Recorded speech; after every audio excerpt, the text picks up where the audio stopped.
Oh, you weren't recording when I said subscribe to me? Dang it. No. Okay, let me get all this ready. We're gonna pause the music here. I was jamming. Same. That'll actually give me a minute. Oh, I mean, if we really wanted some tavern music, I could play the song that I'm listening to. I See Dead People. Jesus. What? It's calm and relaxing music. Kinda. Something tells me that it's not true. It's really not true at all.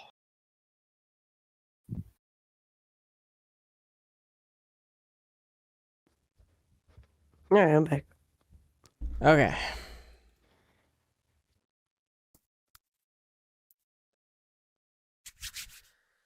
Okay. So I'm going to describe to you guys a scene from the point of view of a humble farmer. But I want you to understand that this farmer is drawing his dying breaths. As he looks around him, he sees nothing but fire and chaos. He looks down, and there is a sword fully plunged from his back, coming out through his chest. Blood is profusely spilling from his mouth and the wound from the sword. Fire, heat, running, and screams. These are the sounds that you hear. Everything you see is happening in slow motion, as if the gods wanted you to live this moment for an eternity. All around you are houses on fire, fields on fire, men, women, and children trying to run for their lives, but getting cut down from every corner they pass. You see humans, hobgoblins, minotaurs, and even humanoid-looking dragons slaughtering everyone they come across. Above you soar great and terrible dragons of red, the beating of their wings deafening. The sword is starting to be pulled from your body. Thick red blood comes bursting out of your mouth. You look to the left, and you see two figures lying on the ground, arrows coming out of their back. They're reaching out to you, but your vision starts to come and go. To your right, there are two more, motionless. With the last of your strength, you look forward, and there is a little girl wearing a blood-stained white dress, staring at you, pointing at you. Her dark, blonde hair is matted with blood that is not her own. She looks familiar to you. She says, You did this. There's a tall figure that starts to approach from behind her. You brought magic here. The gods are punishing us. You start to hear another voice alongside this little girl's, almost as if it's talking through her. It sounds like a mature woman whose voice drips with vengeance and destruction with every word. Haven is gone. Abanastia is gone. The voice of this little girl is fading away, and soon you can only hear the mature voice. Solamnia is gone. And soon, this wretched world will be gone. You can see the figure behind the girl more clearly now. It is tall, slender, feminine, with an open-faced helmet shaped like dragon horns. It holds a staff with a deep crimson red orb at the top, and it smiles at you. This is your fault. Wake up, Briar.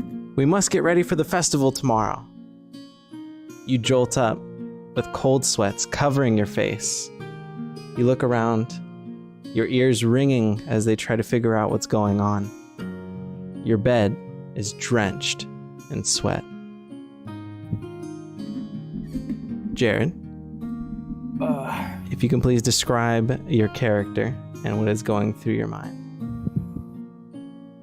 All right, my name is Briar McMills. I am a human bard. I have brown hair and a full beard, green eyes, almost most beautiful thing about me. Got nothing but my leathers and a banjo and a violin. And the only thing that's going through my mind right now is that terrifying dream and what this day holds for me.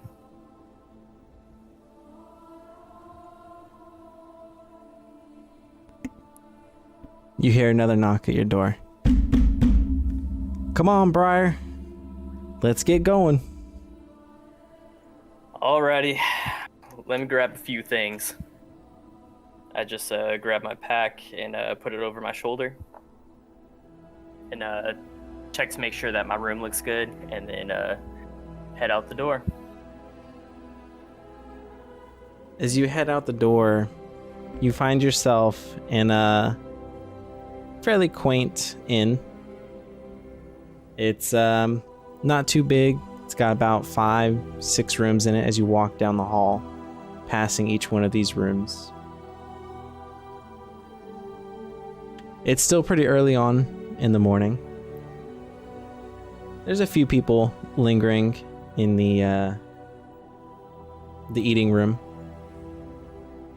having their meal, getting ready to help set up this festival that's going to be happening.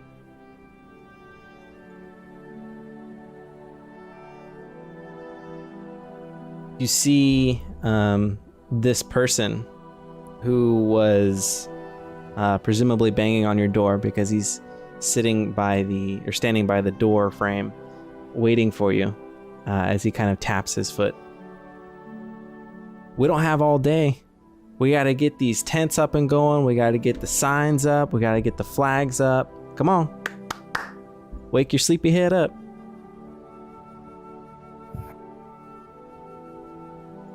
All right.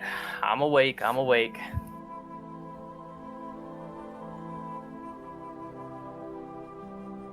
You guys walk outside of this inn, and the scene before you is actually a bustling little quaint town.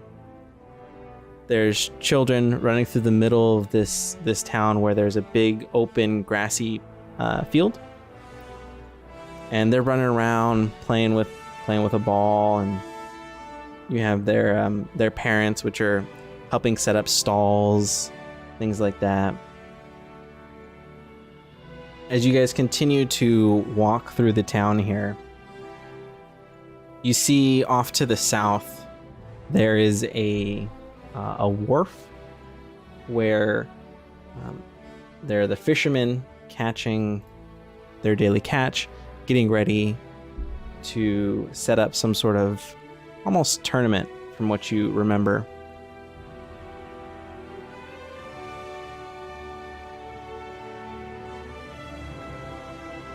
Over by the wharf. Yep, over by the wharf there. So you came out of where is it on here? The Brass Crab.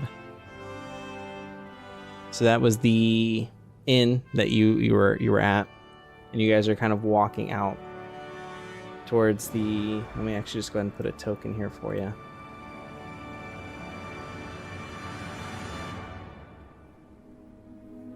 Oh.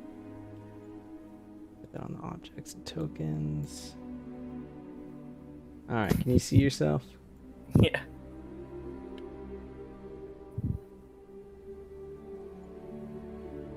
Come on. There we go. Okay. So you guys are out over here. You can see the wharf to the south of you, and over in the village circle is where you can kind of see those kids playing.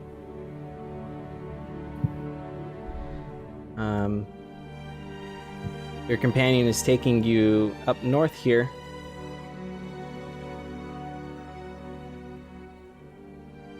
And over towards the river gate.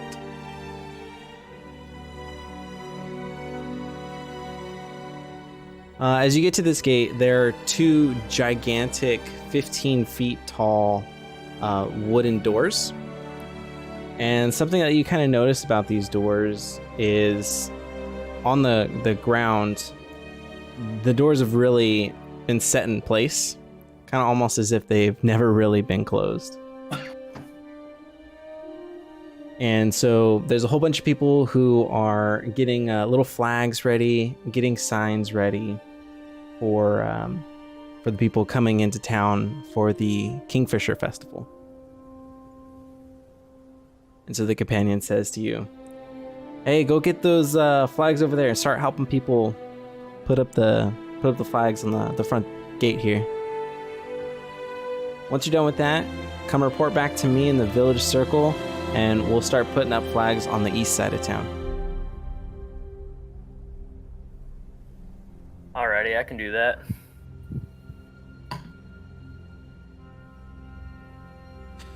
So you start to get these flags going and start helping the people out here.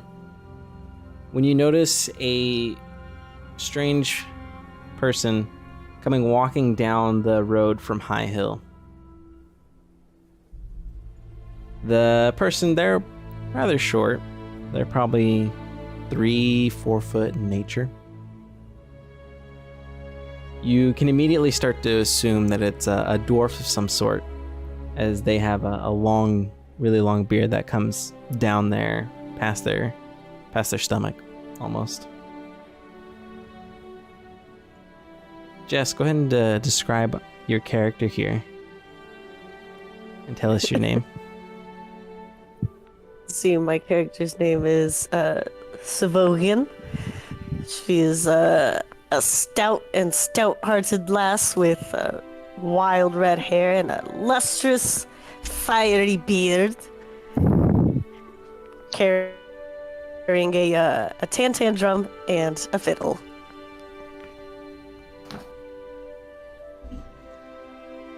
Okay. So you come walking in past this river gate, and you notice that there's probably like 3-4 people who are putting up these flags and a big sign that says Kingfisher Festival.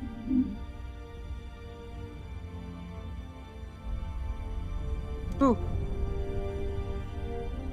I guess I'll... go ahead. Yeah, so you just keep on walking towards the center of town there. And what is it that you'd be looking for when you first come to a new town? I'd be looking for fellow dwarves. Okay. So you see some dwarves, not many, but there are some dwarves that are here and there, kind of scattered throughout the village. None seem to take a lot of notes. Like they see you walking by, but they just tip their hat, say hello, and go on to doing what they were doing for the festival.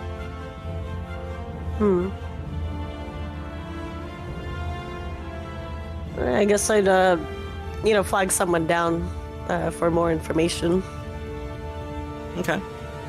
So you see probably a dwarf, or are you looking for a dwarf in particular, or just kind of anybody? It's anybody. Okay. So you're able to flag somebody down.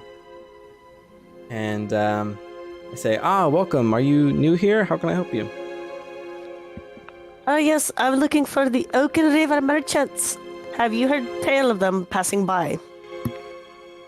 Oaken what? Oaken River. Oaken River.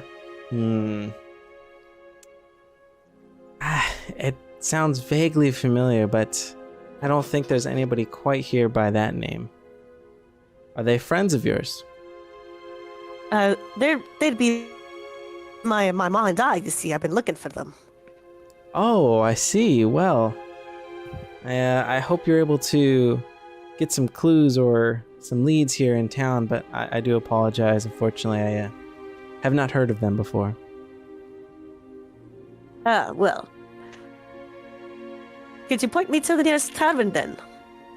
Yes. We have the fishing bowl here is actually one of my favorites personally. You'll be able to get a good meal there, and if you're here tomorrow, we're having a festival that we have once a year. I think you'd really enjoy it. I just nod my head at the person, give them thanks, and I guess I'll continue to the fishbowl. Okay. So we'll go back to Briar here. Briar, you're almost done helping put up the flags and the sign there. Go ahead and give me...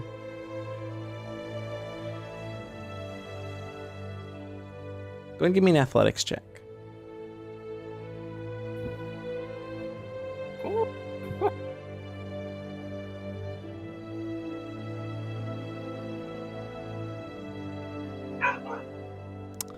That's an oof.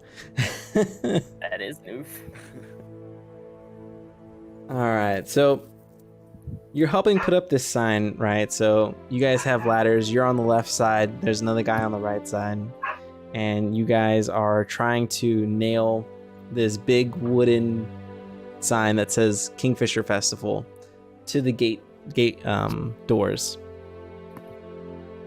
And as you're about to nail in your first nail, you accidentally end up hitting your thumb, and the sign slips from your grasp. And you go to try and quickly grab it, but unfortunately it's too heavy.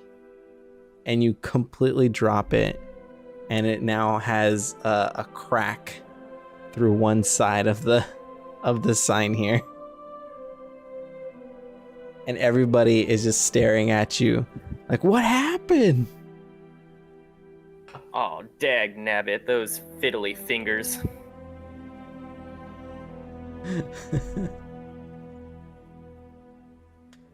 I'll climb down the ladder and tell everybody in the crowd that everything's all right. It's all right. As you're telling people this, and you're going to pick up the sign here, you notice another figure comes down from the road from High Hill.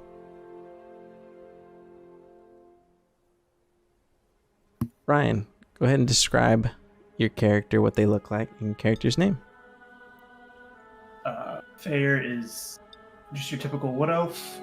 He's wearing leather armor, but can easily tell he's from a clan of druids, because it has all the spiritual elements on it. Average height, 6'2", black hair, kind of silvery eyes. And just kind of walking on, always getting distracted by whatever he can find, because he's not used to cities. Okay, for sure. So as you're coming into the town of Vogler, you see this incident happen in front of you.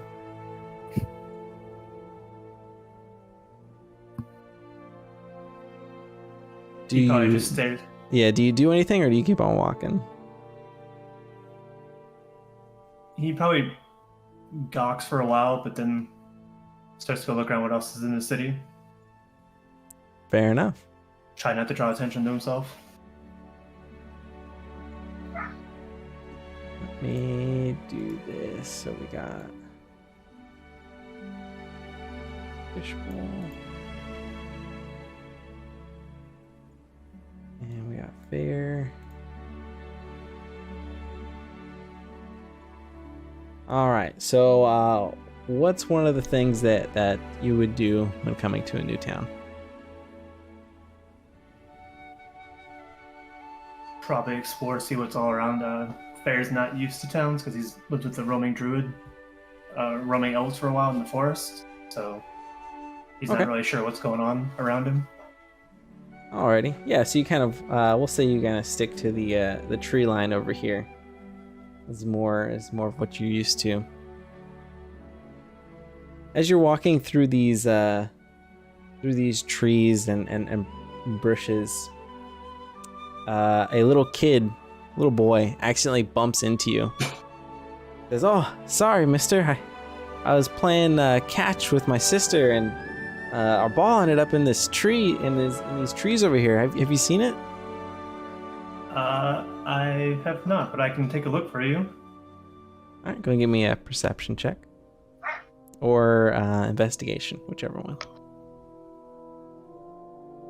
Go with perception.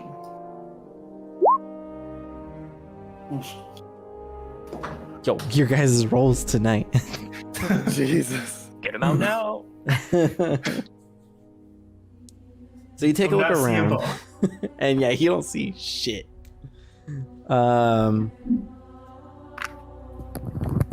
Yeah, so did you find it, mister? No. Are you sure it landed in a tree? Yeah, it definitely landed this way. I saw it with my own two eyes. Can I climb up in a tree? You sure? Go and give me acrobatics. Yo, you climb this Pass the tree. acrobatics. You climb this tree like no one's ever climbed this tree before. You're like a monkey. So you start climbing this tree like a monkey, and you scan the area, and you're instantly able to spot this little leather ball, about 7 feet from where you guys are, to the north. I will try to grab the ball, or get to it at least. Alright.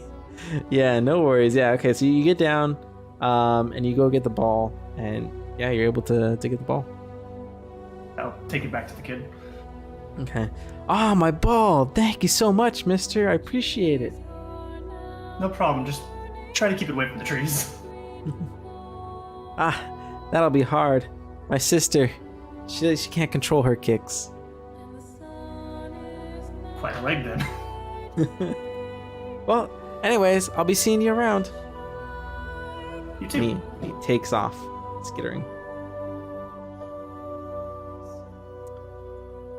So, Briar,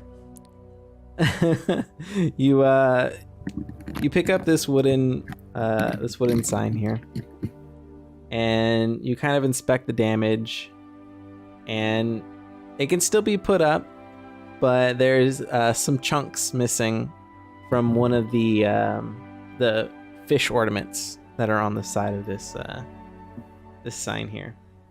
Some scales have now been chunked off. But you guys try again, and this time with a little more steady aim, you're able to get the sign fully attached to the gate here.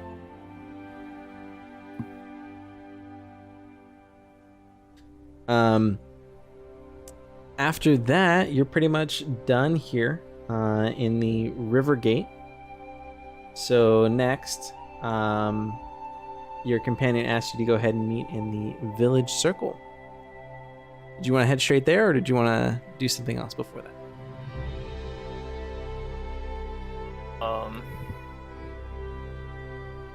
No, I'll probably just pull out my violin, and as I'm walking down the road, just playing to the people I'm passing by, just saying howdy and hey to everybody I pass by. All right. Some of them say howdy back. The rest say hey. As you make your way towards the village circle here. And let's see here. Where are my... Hey there. Sorry, my viol. I forgot. It's D&D. Your veal? Oh my god. Viol.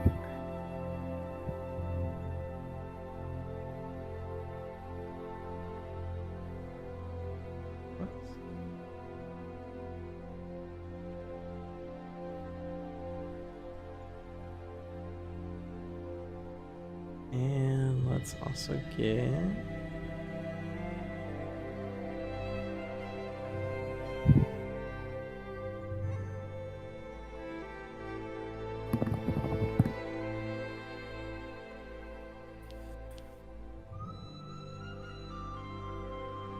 Okay, so you come to the village center here, and you notice there's a wee bit of a commotion going on here. You see who you would recognize as the mayor, Raven Uth Vogler, who she's about 5'6", 5'7", human female who holds herself in high regards.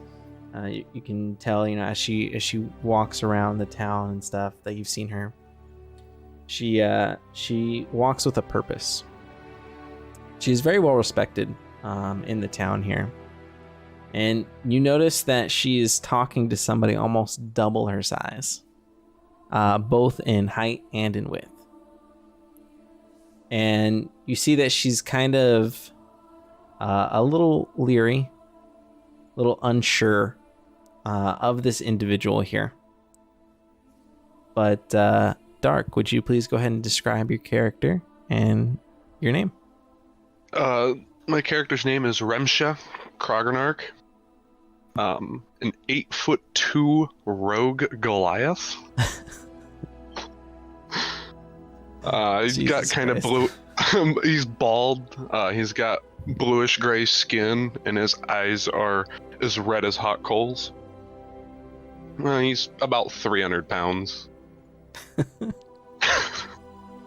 Yeah. So you see this person talking to you. And how do you say your name again? Remsha. Remsha. Okay. So you see this person talking to you, and or standing in front of you.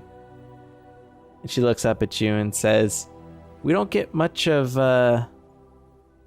your kind around these parts. What brings you to Vogler?" Seeking a man for a trial. Wondering if you'd seen him. I'm looking for a man named Alistor. Alistor. Is he an acquaintance of yours? What does he look like? Alistor is part of the mages of high sorcery, and I'm trying to seek him for a trial. I see. So he's from the Mages clan. Yes. Well, we don't get much mages around here, but maybe if you go ask in the fishbowl or maybe the brass crab, maybe there'll be some rumors. We're having a festival here soon tomorrow. If you're interested, you're more than welcome to stay. I don't think I will. I don't take kindly to being in the presence of others that I do not trust. Ah, well. Sad to hear that. Well, maybe we can gain your trust in the wee hours that you might be here. Perhaps.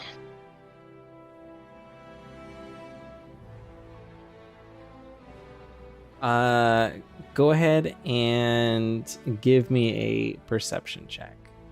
Give me just a second. Frickin' my tabs are messed up. Perception, you say?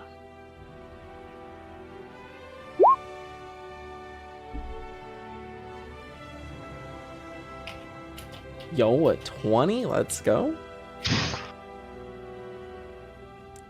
So you notice, as you're wrapping up this conversation here, maybe you ask Raven where the fishbowl is or the brass crab, and she starts to give you instructions on where these places are and kind of like shows you a little map and tries to feel you out to see, you know, what you're all about, stuff like that. You notice a very small, slender figure who is just kind of watching things unfold. Also curious, kind of seeing what happens here. Oh, where'd it go? Where did it go? Please, there we go.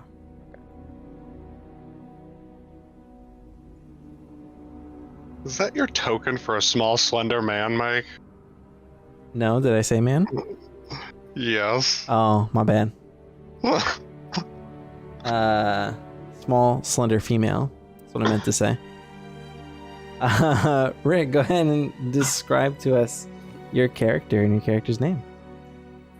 My character's name is Eris. She's like 4'11", wood elf ranger. I'm carrying like a bow and a little quill with some arrows. Is that what it's called? Yeah. And I'm just watching, and blonde hair, green eyes, cute. I'm cute. I'm just saying. Nah, man, you own that shit. Yeah. Oh yeah, I'm cute as fuck. Okay. Yeah, so as your conversation Remsha?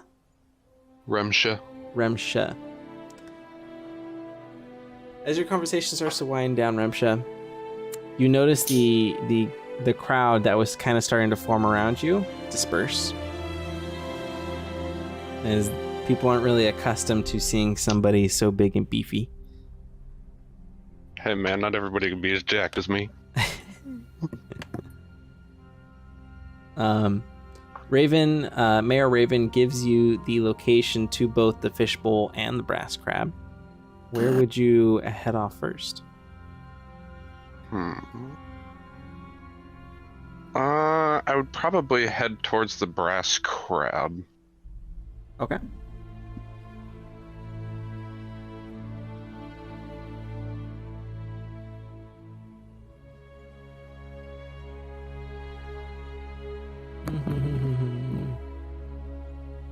Okay.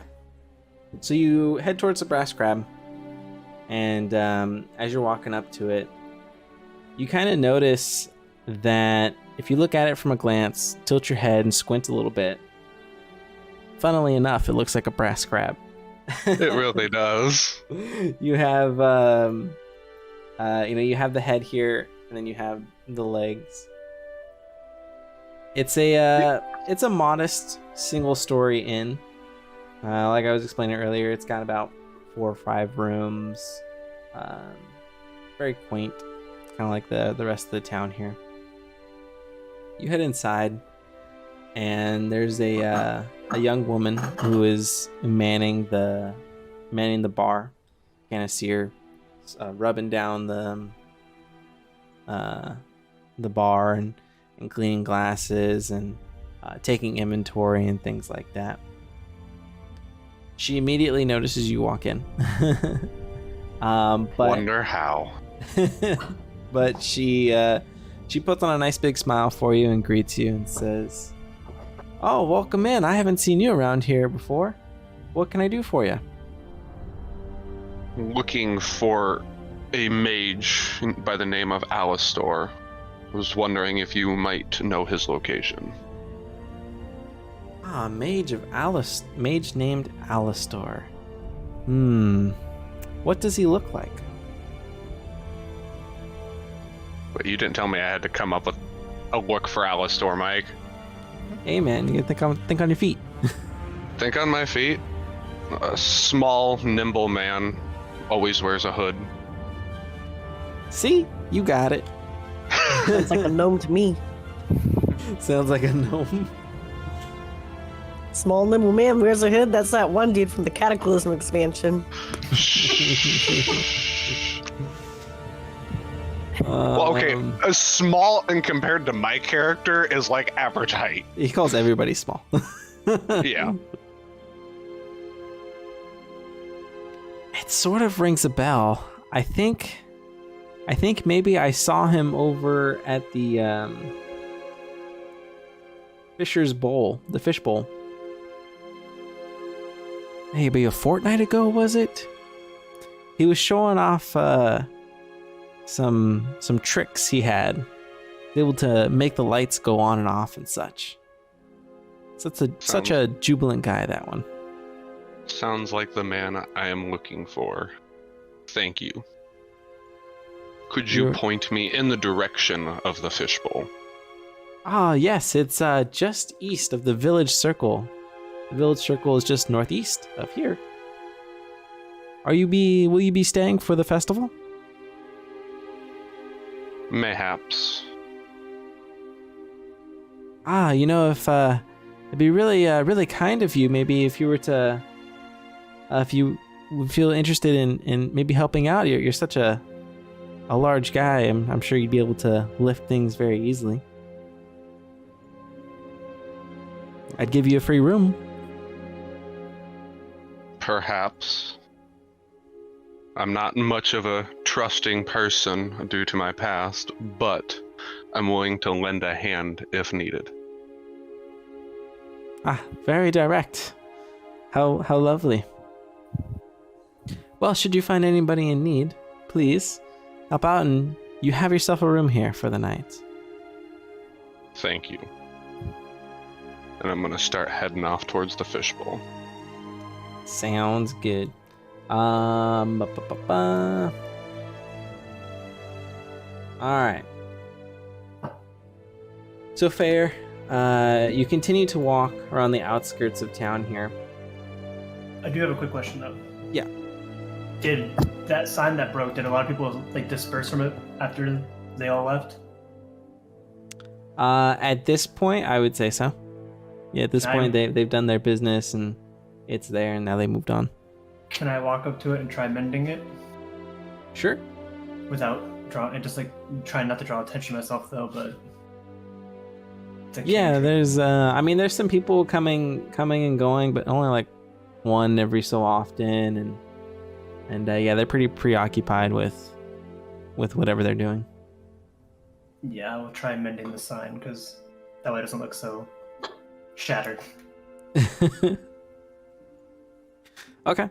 Yeah, I mean the ladders are still there, so you're able to get up on the ladder and touch the sign here. And yeah, as you cast the mending spell on it, the fish scales that were that fell off start to reform where they were, and now I dare say the sign even looks even better than the way it was before. A few of the wear and tear scratches from over the years have been repaired and mended as well. Okay.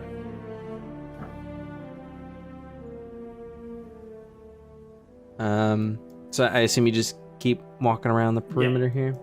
Yeah. Just trying to like observe the city, how city life is. Mm-hmm. Let me get...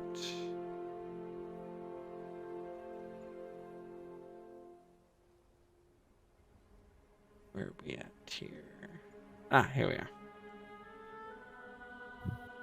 Can I grab it like this? There we go. Okay.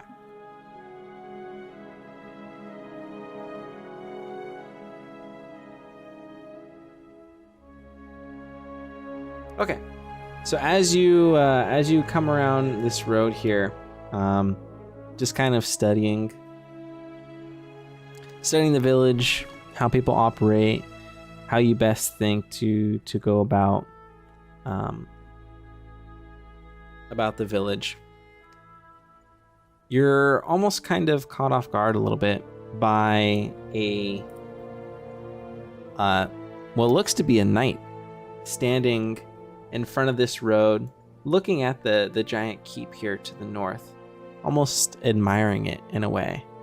But what catches you off guard is that this knight, even in a small village like this where you wouldn't really perceive there being much of a threat, is in full plate armor with her longsword strapped to her side, and she's holding her helmet, which is let me see here, and where are my handouts?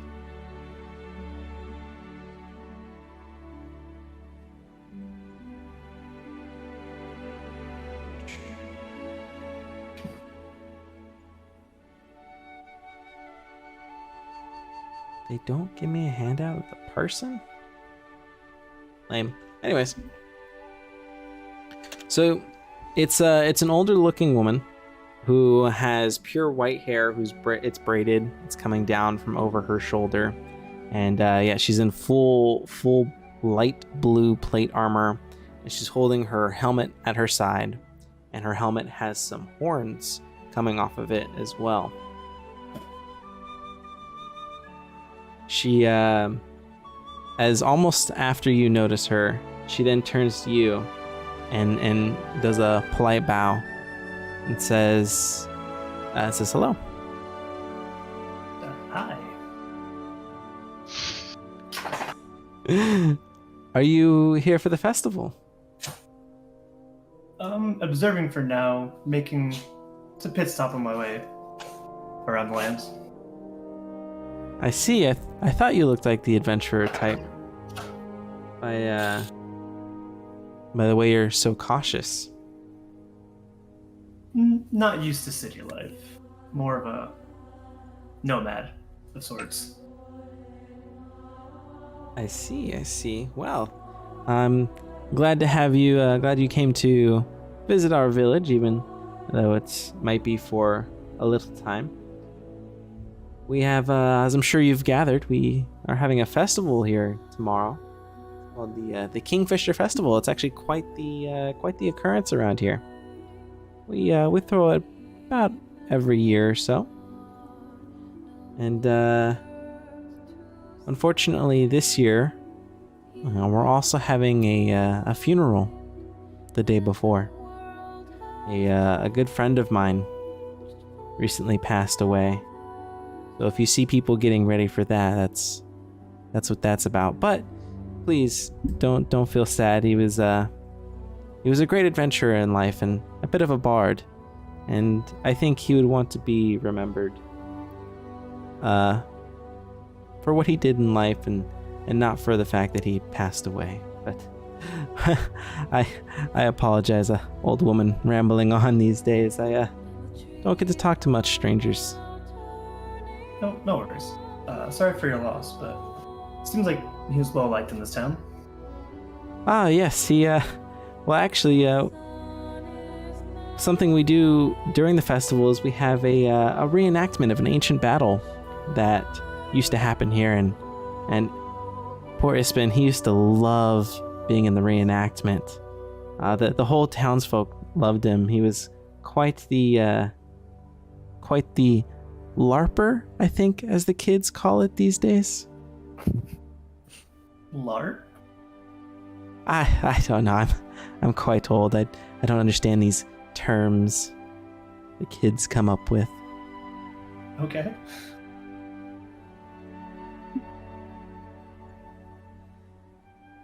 I do have a quick question. Do you know the roads around here? Well, I dare say I do. I've been here for quite a few years now.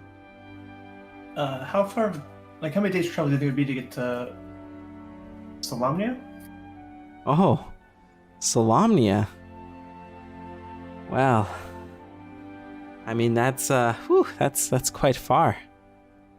At least 2 10-day, if not more.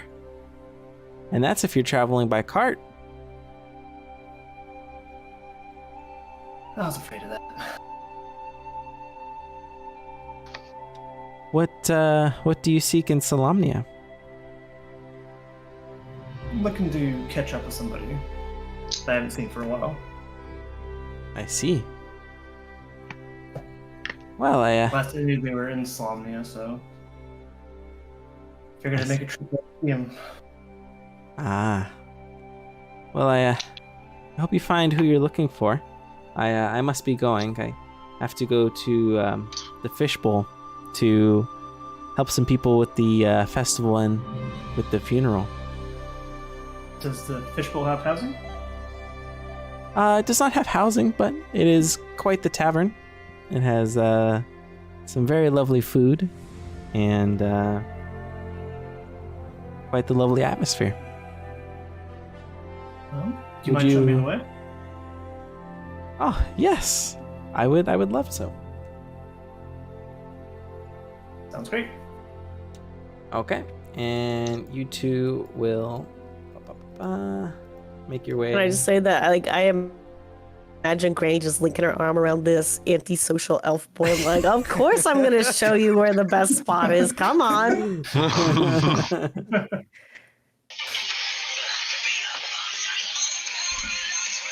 Hi, Mr. Edgy. Turn it down. Yo. Do what? There's no cell phones. Turn them down. Sorry, my dad was texting me. Yo, that's your text notification? Yeah, that's Werewolf by Motionless in White. Why do you have a text notification as a song? You mean a Whole-ass song is a chorus. Yeah, that's like 10-second chorus over there. I It's just get a really. boop. I mean, don't call my phone because you'll hear "Masterpiece" by Motionless in White. It's fine. Dark lives in the 2000s where you use music for ringtones. I mean, what the basic bitch ringtones that an iPhone have are absolutely annoying. That's why I had to change it up. That's why they do it, so you can hear it. I can hear these. Trust me. Mine is the Stranger Things theme song, so I can't really say anything. See? Mine is the Breath of the Wild tablet opening sound. I got a Yeah, basic mine bitch is- ringtone. Same. Mine is just the intro ringtone. All right, Rick, what do you got? Everybody's sharing. I got a hentai. It's, You know, somehow I don't Every doubt time someone that. calls me. it's the song that everyone hears from fucking Nagunin. You just hear, No. ooh, ooh. Nah, I man, it's got that goosh fucking- goosh. Oh no, no.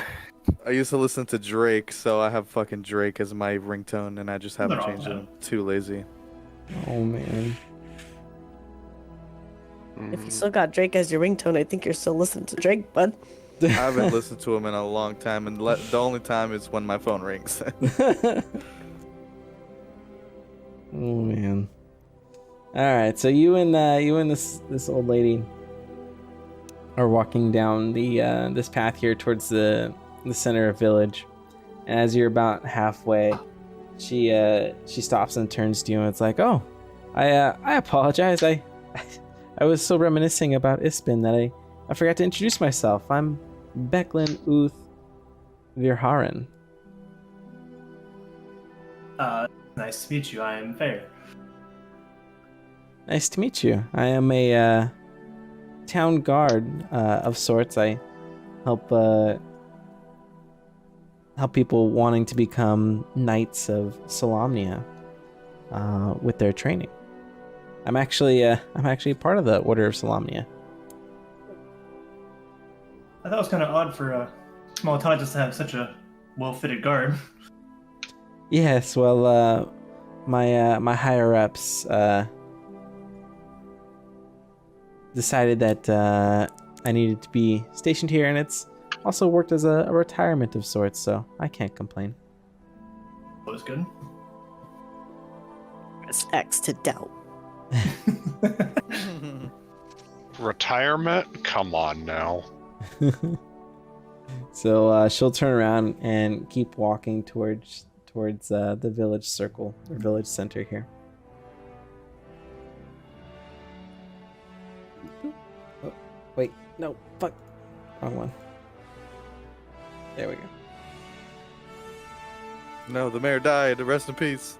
go. Rest in pieces. Don't worry, I took her out. I mean, Predictable. nobody saw the 8-foot tall rogue doing that. Totally not. Briar, so shortly after the giant left to go south of here, you met up with your companion, and he asks how it went with the sign and the flags.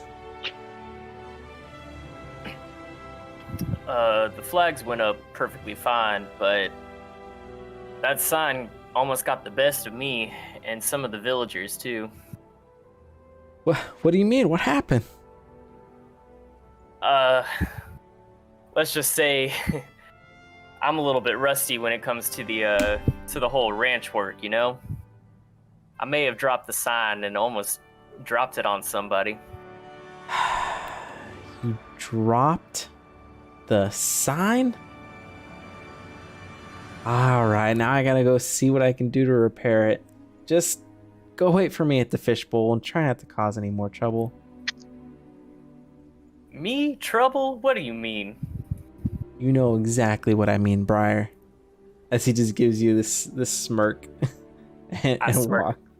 I smirk back and then I just start humming a tune as I walk to the fishbowl. While I'm in the fishbowl, may I please perform for the coin? Oh no, not another Lincoln Park No. incident. Hey man, that was great. Okay. Okay, yeah, we'll do that in a sec. That was the best event ever and D&D ever had. Alright, so Ryer is now going to the fishbowl, and we have Becklin and Bayer going to the fishbowl. Also, you've spelled your name 3 different ways, Ryan. Just want to let you know. You spelled it one way on Roll20, one way on D&D Beyond, and a different way in Discord. Nice. Hey man, ADHD gets the best of him sometimes. I could have sworn in the background I sent you it said Feyher. H-E-R, yeah. Oh, you did? Oh, okay. Yeah, like all the stuff I sent you is Fe. Well, it's definitely different in Discord. Or not Discord, sorry, in D&D Beyond. Yeah, because in the chat it says Feiher. Oh, I don't know. I'll I didn't put it A in little there. slow. How about the one that put it in the D&D Beyond? All right, so as Fair and Becklin walk into the fishbowl, let me get out my thing here.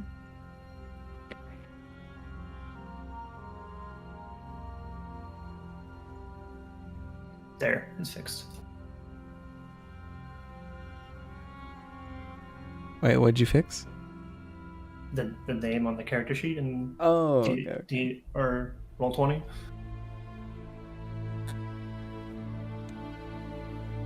Alrighty, so as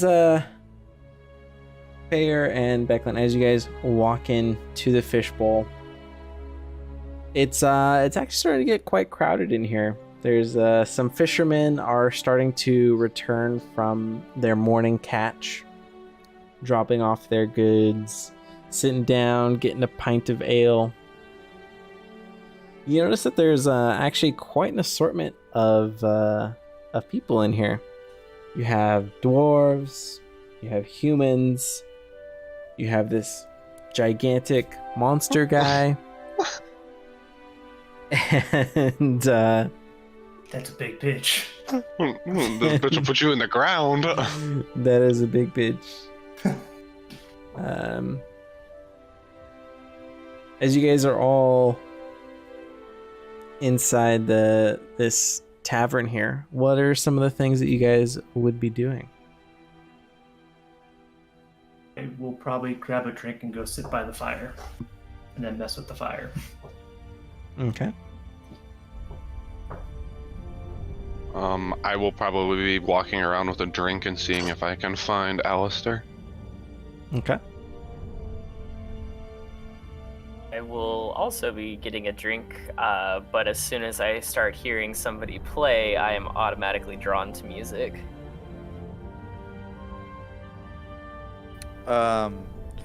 I don't drink, so I get a big old meal. I look thin, but I freaking chow down on some food, so I'm just munching. Sounds good. And okay. So just how do you pronounce your character's name again? Sivogan. Sivogan. All right, Sivogan. So you walk up to the counter here, and there's a elderly looking gentleman here. You've been here for a little bit, so you hear everyone call him Uncle. And so you walk up to the gentleman, and you ask him. What do you ask him? I say, Oi, Uncle, any chance I could carry a performance here for a wee bit of coin? You know, to pay for a hot meal and a pillow under my head. You want to perform here? Oh, well, I dare say we haven't had a bard perform here in quite some time. I think that would be lovely. All dandy then. Just go ahead and set up over near the corner there, near the fire. Thank you much. All right. Let's swap this here.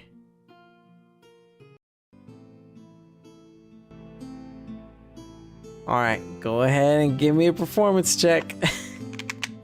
All right.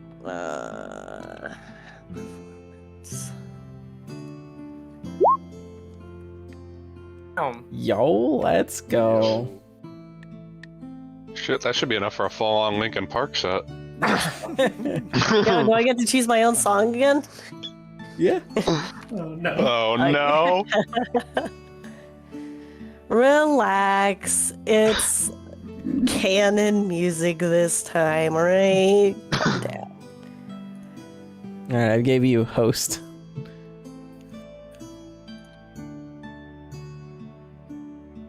Oh, that's not it.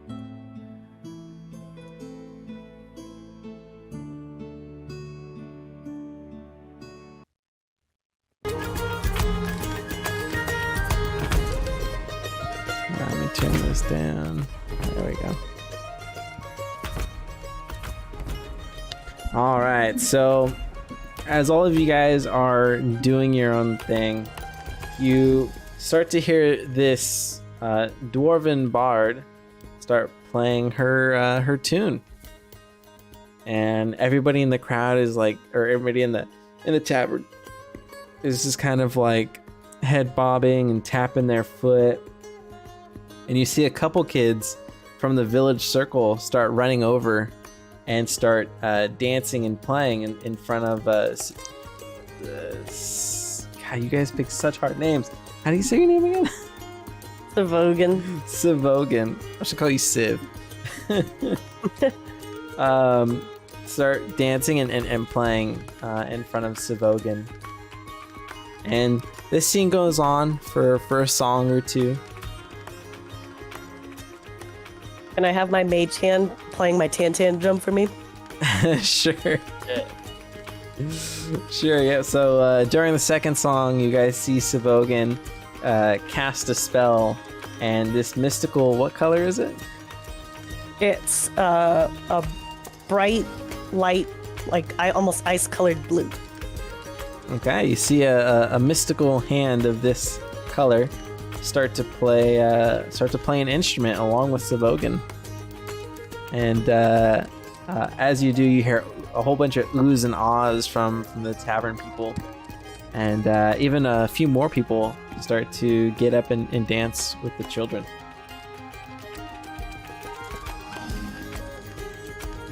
After about 10-15 minutes or so, a male human runs into the tavern.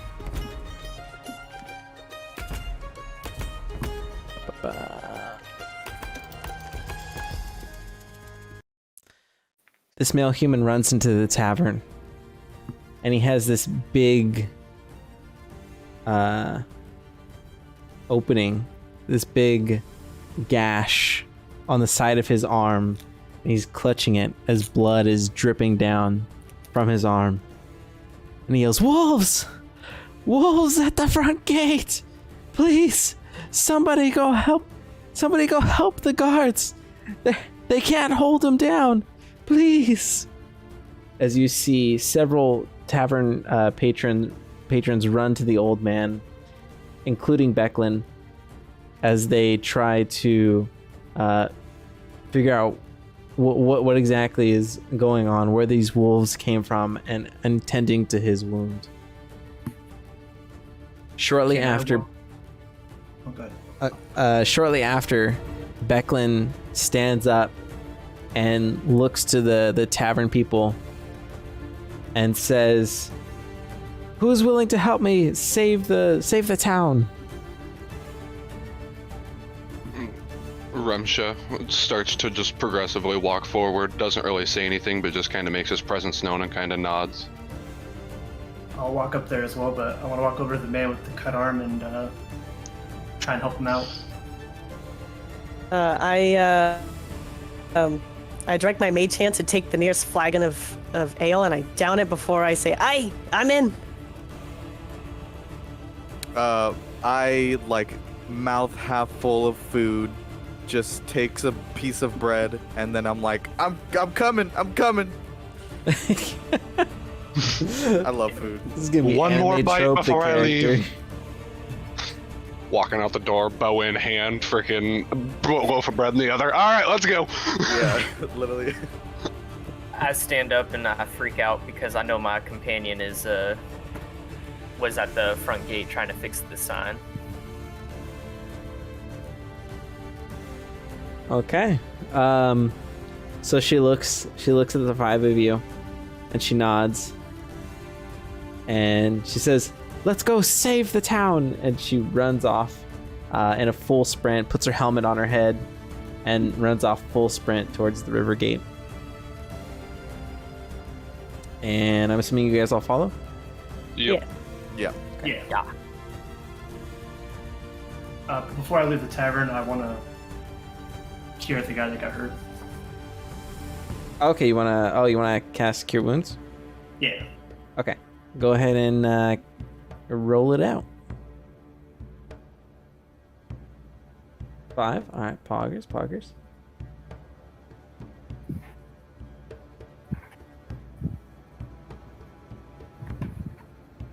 And then I'll fall behind the rest. Okay.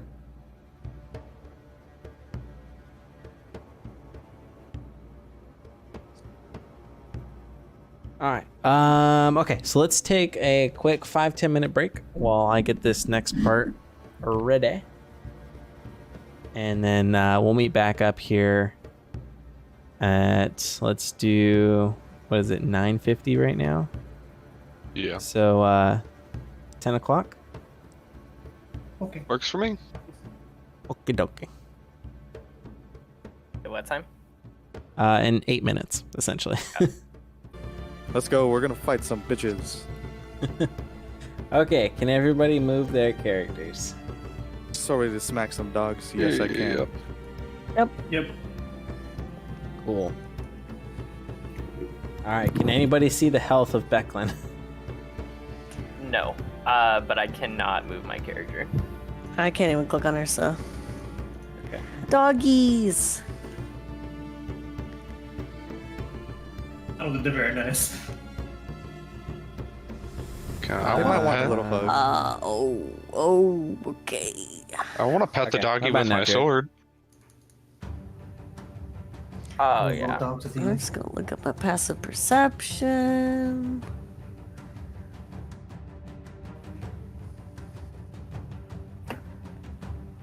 No, As no we're pizza arriving, for- I'm no pizza for Fiona. gulping down that last little bit of the bread that I took with me. Oh man.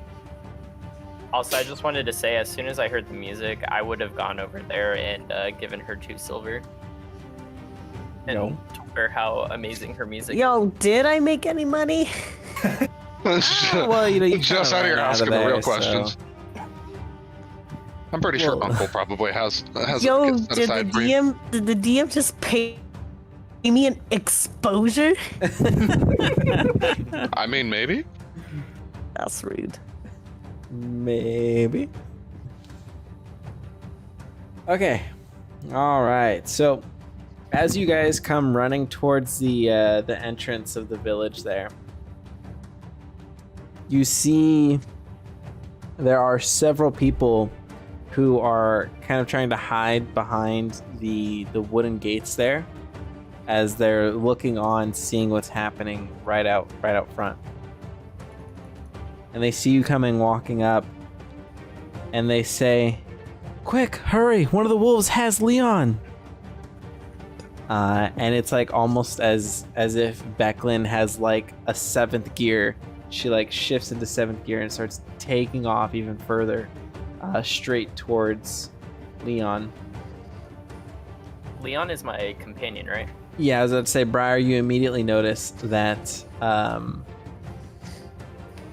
that this is your companion. This is the one that you've been hanging out with. Everybody, go ahead and get into a comfortable position that you would like. Somewhere you can't stay within these squares here.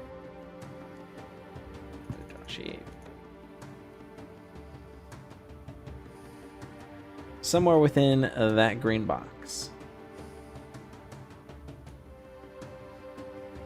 That's so funny. What? Okay. Fucking scared. Yeah, I'm good right there. Me Okay. and Savogan are just hiding out in the trees. I'm a ranger, but I'm not scared. I ain't no bitch. When you're as well traveled as we are, When you just don't you know what to say. like being in the open, you just get to cover. All right, so you guys, immediately realizing that a battle is about to break out, you immediately get into your guys' positions, and you see 4 wolves in the main road here, one of which is about to chomp on Leon here.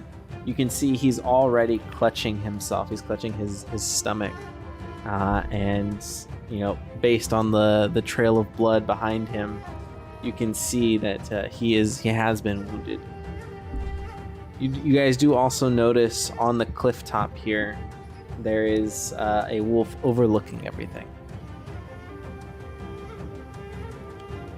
As you finish getting into position, this wolf overlooking everything sees you guys and starts howling, as the other 3 wolves here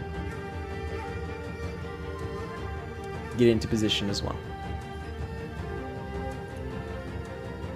And with that, let's go ahead and roll initiative. So, let me pull up the initiative thing here, turn order. Okay, so the way that you guys roll initiative, if you guys aren't familiar or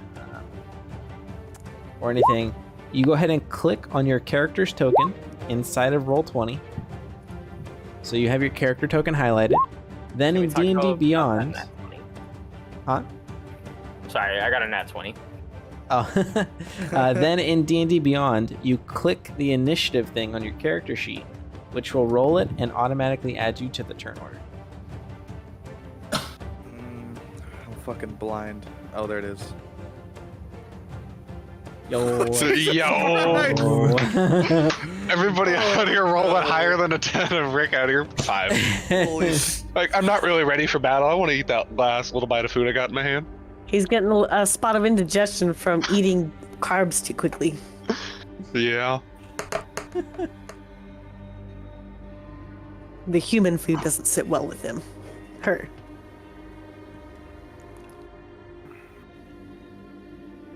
Hopefully I don't get the scorch later.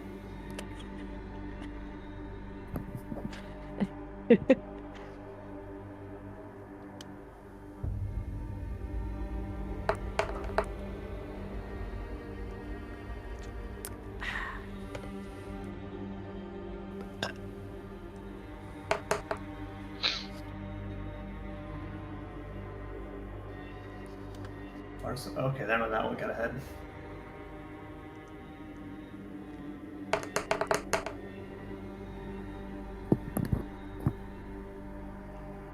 I'm using my It's pay to under, win like, die, so. Novels. Your pay to win die. I don't even know what dice I'm using. But I'm not gonna change it now. I'm using Vecna's. Yo. Your pay to win dice that Brix never wins. Pretty much. Is that the dice you used when you slipped on the counter in the first module? Yes. Let's make sure.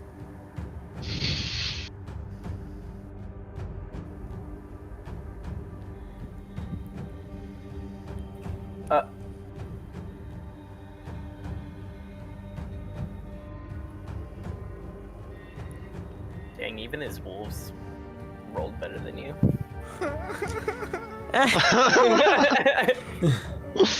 Even the old lady rolled better than Fuck. Your actual facts.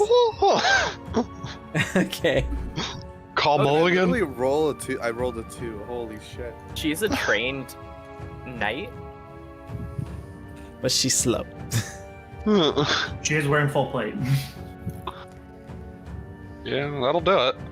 I can't roll dice in my full plate armor. Can I take it off? All right. So, I keep wanting to call you Ramses or Ramses or something. Remsha. Remsha. Remy. Yep. Your name. You need like the tilde or or something on your S so we know. Remsha. No, it's the carrot. Oh, The yeah, carrot. The carrot. So, as a refresher, since you have It's some been new a people. while. Yeah, it's been a while for some people. So, in D&D combat, the way that it works is obviously we all roll initiative, and then whoever has the highest initiative will go first. Pretty self-explanatory there. So, Ramsha, you're going first. So, you have a few things that you can do. You can move. You can take an action. You can take a bonus action. Or you can take a free action. Those are your 4 main things that you can do in combat in D&D. Now, it's important to note that each round of combat lasts 8 seconds. Okay. So what this means is that once we go through the entire turn order one time, it has been 8 seconds. So that comes in handy for particular spells that only last 1 minute. They actually last quite a few rounds, and pretty much the entire combat, really, in combat, because each round is 8 seconds. So, move is your speed. So on your character sheet, you have a speed. It's probably 30 feet, maybe 35 feet. This 30 is feet. how many squares that you can move in your movement. You don't have to move first, then attack. You can do it in any order. There's a specific order that you have to do stuff in. If you go ahead and click on the ruler on the left-hand side here, you can then click on your click and drag from your character, and you'll see this line here measuring how much movement each square is. A cool little thing is if you, while holding down left click, if you right click in a square, you get this little thing that you can do, so it helps you with determining going around corners and such. Oh, nice. So that's how you move. Now your actions really depends on your character. So let's take a look, Remsha, at your character here. Really quickly, would I be able to speak to him during his turn? Yeah, you guys are close together. I would say so. All right. So yeah, I would say to Remsha, I'd say, listen, laddie, I say we rout their flank there and secure that wounded lad I see there on the road. I'll try and give you a leg up on those wolves there, as I point to the ones in this general area. And I don't really say anything. I just nod. Man of action. All's the better. Okay, so the actions that you can take are displayed on your character sheet there under the actions section. So you can, Ramshaw, you in particular, since you have 2 daggers, you can attack with both daggers. So you roll with a single attack action. So with your first dagger, or I'm sorry, not with them. Ignore me. With your regular attack action, you can attack with 1 dagger, which will, we'll explain how attacking works in a second here. But you can attack with 1 dagger as an action. And because it's a light weapon, as a bonus action, you can attack with your second weapon. Now you don't get some bonuses with that second or that 2-weapon attack. Again, we'll get to that in a little bit, but that's something you can do. You can also fire your short bow, or you can do a dagger and a short sword, or a short sword and a dagger. And the reason why you can do that is because the daggers and the short sword have the light specialty, or the light archetype on them. I forget what they're called.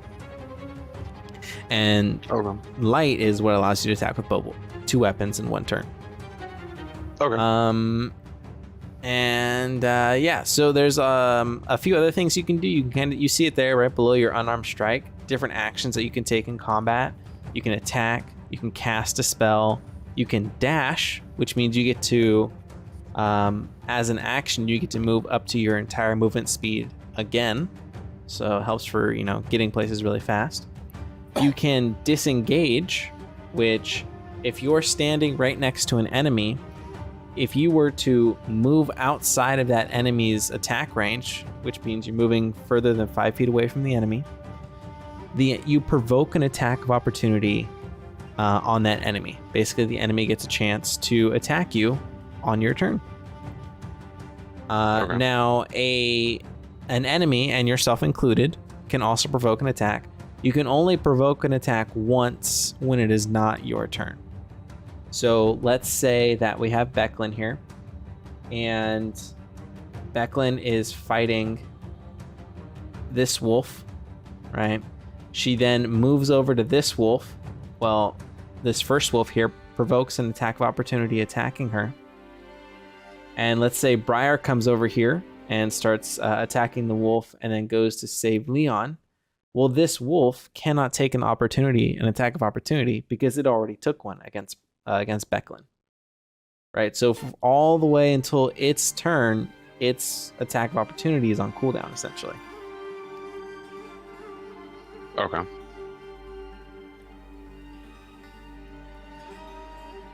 That one wolf was behind it, Mike. That one that's in the front. Yeah. Yeah, there we go. And then that one was. Yep. All right. Yeah. So disengaging allows you to, again, as an action, you can disengage so that you don't provoke an attack of opportunity. Okay. You can also dodge, which basically you focus on dodging incoming attacks when it's not your turn. So when a person goes to attack you, if you dodged as your action that turn, they have disadvantage when attacking you, and we'll get to what that is later on. And there's a whole bunch of other stuff. Again, if you want to do something, just like Jess asked if she can talk to you, even though it's not her turn, ask, and I'll tell you yes or no. Pretty straightforward. All right. I'm going to make my way towards this wolf here. Okay. But stay behind cover. And shit.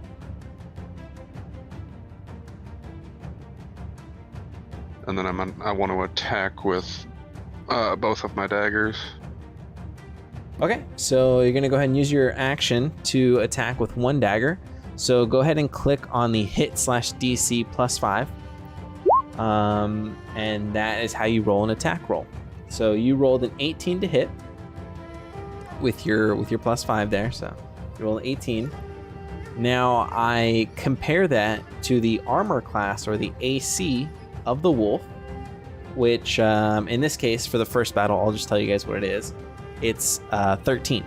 So you need to roll a 13 or higher in order to successfully hit the wolf. You have done that. Now you will go ahead and roll for damage, which is just to the right of that. That's the 1d4 +3. Or or you can click on the pink dagger text inside of the Roll20 chat. That'll also roll it as well. So you see here you rolled a 7, and then you rolled for sneak attack damage. Now, when it comes to a rogue, the way a sneak attack works is if at any point in time you have advantage on an attack, or you have an ally within 5 feet of the enemy that you're hitting, and that ally is not unconscious, you get extra damage. Unfortunately, you do not meet either of those cases, so you don't get the sneak attack damage in this case. So in this case, you have dealt, with your first action, you have dealt 7 piercing damage. Now, you want to attack with your second dagger, so as your bonus action, go ahead and roll me an attack roll with another dagger. That's a 22, that'll hit. Now this time, because you're doing a 2-weapon attack, and you're doing it as a bonus action, you don't get the +3 to your damage, so it's just 1d4. So go ahead and you can still click on the dagger there, and we'll just deduct 3 from whatever you roll, which is a 6, so that's 3 damage in total, dealing a total of 7, 8, 9, 10 damage. All right. And then let me just do that there. Okay. So you successfully double stab, double shank this wolf here. Your first dagger goes straight in between its rib cage, and you're able to poke one of its lungs as it starts yelping and crying there. And the second dagger, you're just able to graze the top of its coat there, still cutting it, but it is in very bad shape. It is not looking good. It's not breathing right, anything like that. But it is still standing. So that's about all you can do on your turn. You've taken your action, you've taken your bonus action, and you've moved. Yeah, that's about all you can do for now. So that would be your turn. Okay. So next up, we got a wolf here. In particular, the wolf to the south of the commoner here, which is not the wolf that's about to bite on it. The wolf that's about to bite on Leon here, we'll put a red dot on there. So that's the wolf that is about to go nom nom on Leon. This wolf is going to go ahead and run straight over to Becklin and try to hit Becklin.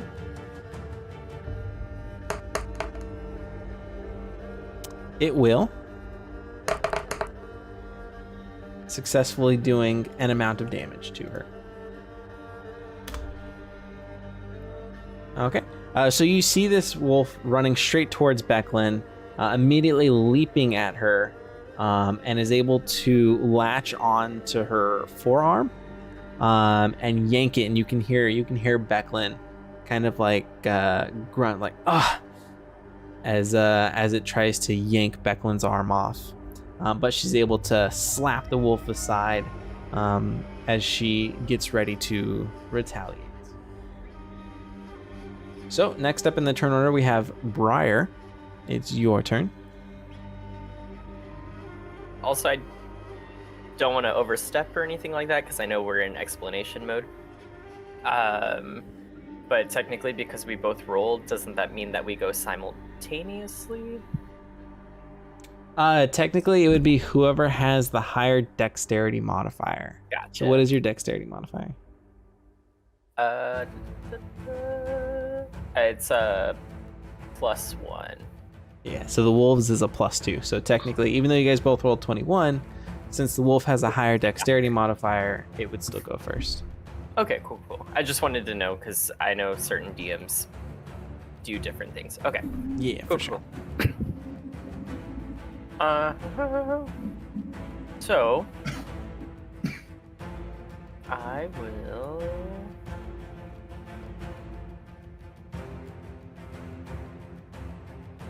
go ahead and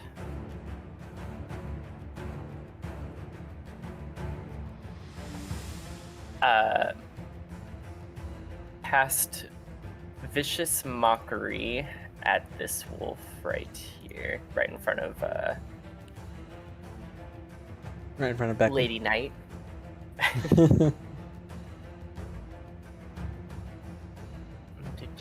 And that is a cantrip.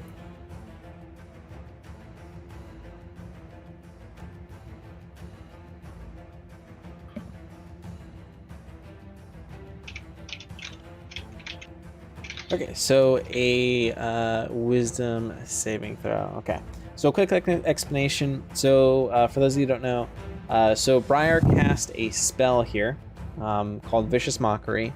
And the way that this particular spell works is that the enemy that he's casting it on has to successfully save a wisdom saving throw, which you guys will find that on the left-hand side, right below your strength, dexterity, and constitution. You'll see your saving throw modifiers. These are different from a strength check or a dexterity check.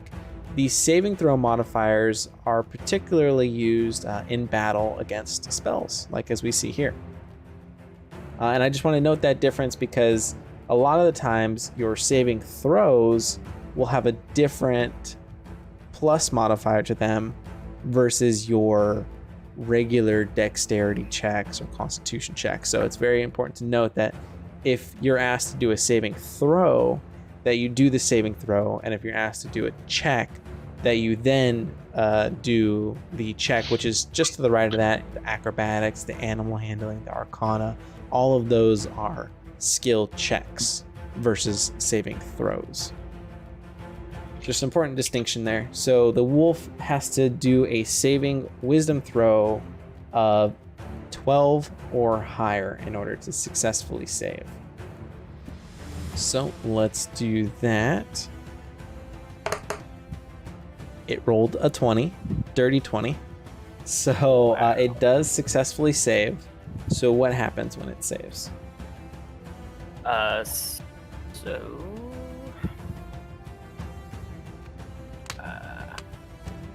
It must succeed on a wisdom saving throw or take 1d4. If not, then no damage. Okay. It just shrugs it off. Okay. So unfortunately, the wolf doesn't understand common. So it was not able to understand your mockery. Yo, it was so dumb, it was smart. So dumb, it was smart. Let's go. So, question. Casting cantrips counts as casting a spell, right? Yes, the cantrip will tell you whether or not it takes an action or a bonus action. Gotcha. Okay. And then after that, acknowledging that I didn't do much, I will give Bardic Inspiration Two. to Eris. Cool. What does Bardic Inspiration do? As a bonus action, a creature other than yourself within 60 feet that can hear you can gain inspiration die up to 1d6 for 10 minutes. The creature can add this to ability checks, attack rolls, or saving throws. Okay. So Rick, you get an extra d6, which you can use whenever you'd like when it comes to an ability check, an attack roll, or what was the third one? Or saving throws. Or a saving throw. So. Okay. And I'll let you know. Sort of understand, but I will. Yeah, no worries. I'll let you know when it's useful. But cool. And basically, I just say, shoot your shot. Jesus. All right. Sivorn. Sivogan. Savogan. Sivogan, it is your turn.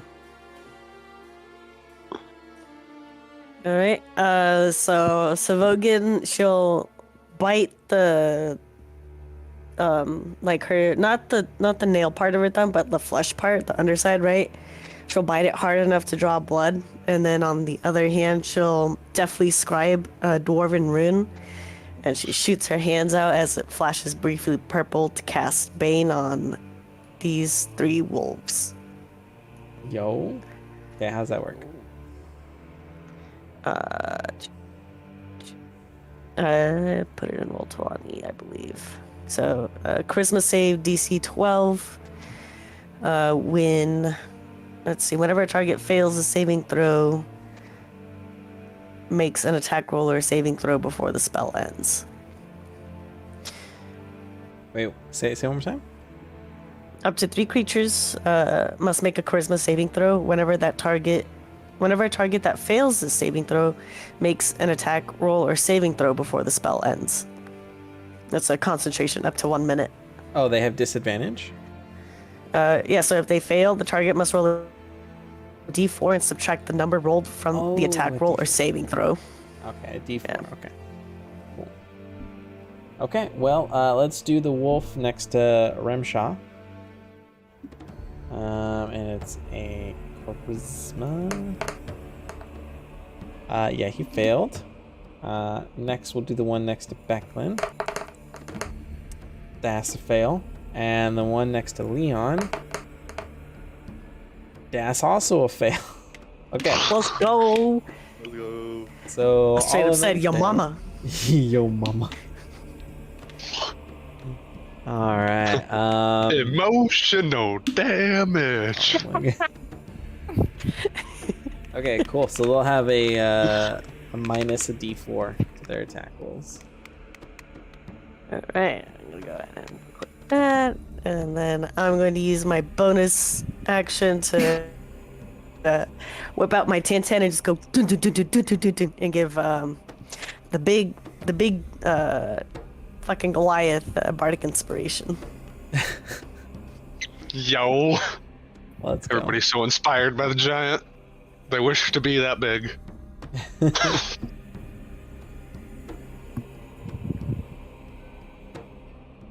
And that will end my turn.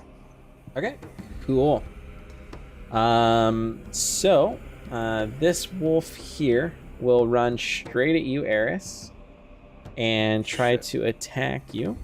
So I'm gonna roll my attack. That is a dirty 20, so that will hit. Mike, you're cheating. I'm not cheating. So that will hit you, dealing 5 damage. So, as part of not metagaming, it's frowned upon telling other players your exact hit points. So, if a companion was to ask you how hurt are you, you would try your best to describe how fucked up you are. Okay. How fucked up is fucked versus up. saying, That's fucked up. I have X amount of hit points. Yeah. That being said, the wolf runs full speed at you and is able to take a quite sizable chunk from your leg there, from your juicy, tender thighs. Is able to take a tender bit. Oh, I was supposed to squeeze some guy's head with it later.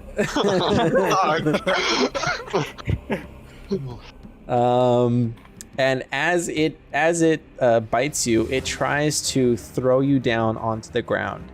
So I'm gonna need you to take a strength saving throw.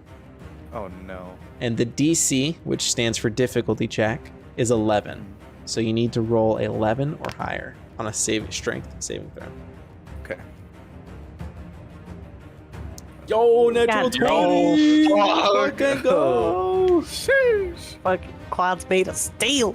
So as this wolf bites on your thigh and tries to take you down, you're able to adeptly, with your other foot, kick the wolf's head and throw him off to the side over here next to Becklin and Briar. provoking an attack of opportunity from yourself. So go ahead with your bow. Roll me a hit roll, which is that.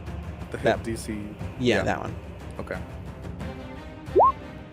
Yo, 17. Let's go. So that go. definitely hits it. So go ahead and click on the pink longbow text there in the chat. Click it. Yep. Perfect. So you deal 4 damage, 4 piercing damage with your arrow to this wolf. So as you kick him and he's flying over to the side there towards your other 2 companions, you're able to quickly take out your bow and hit him on the side there, piercing his hind leg. So he now has an arrow sticking out of one of his hind legs. That's what you get, bitch.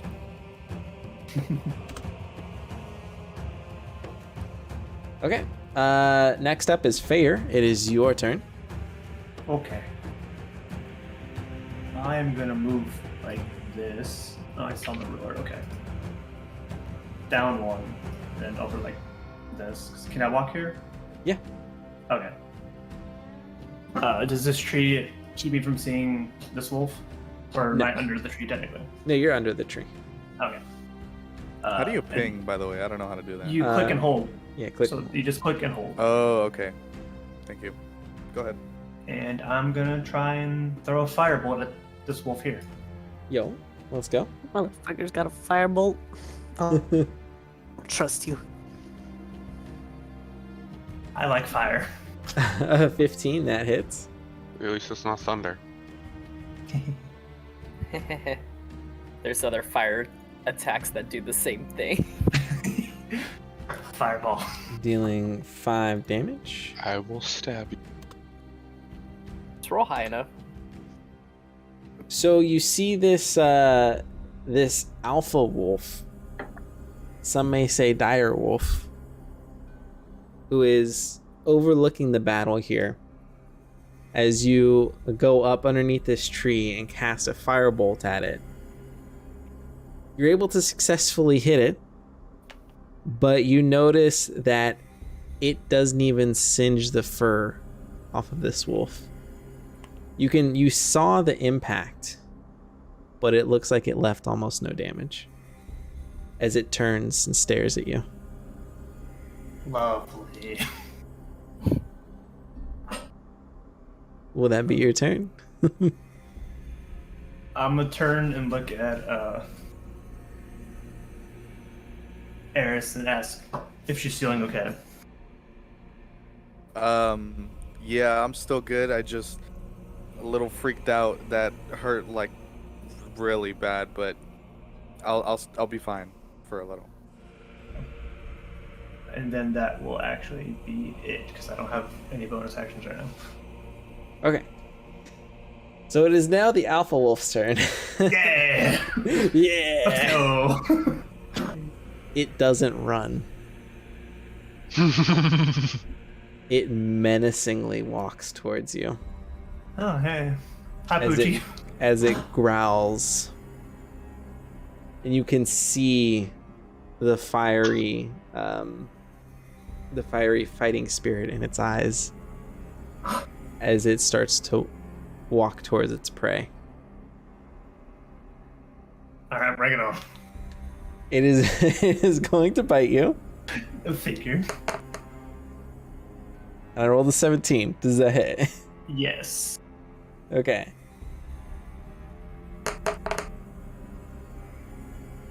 You take 8 damage.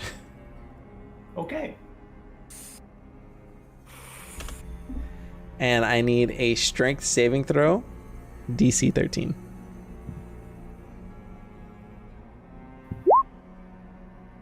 Oh, let's go. You guys in your Nat fucking 20. nat 20s, dude. Oh, lame.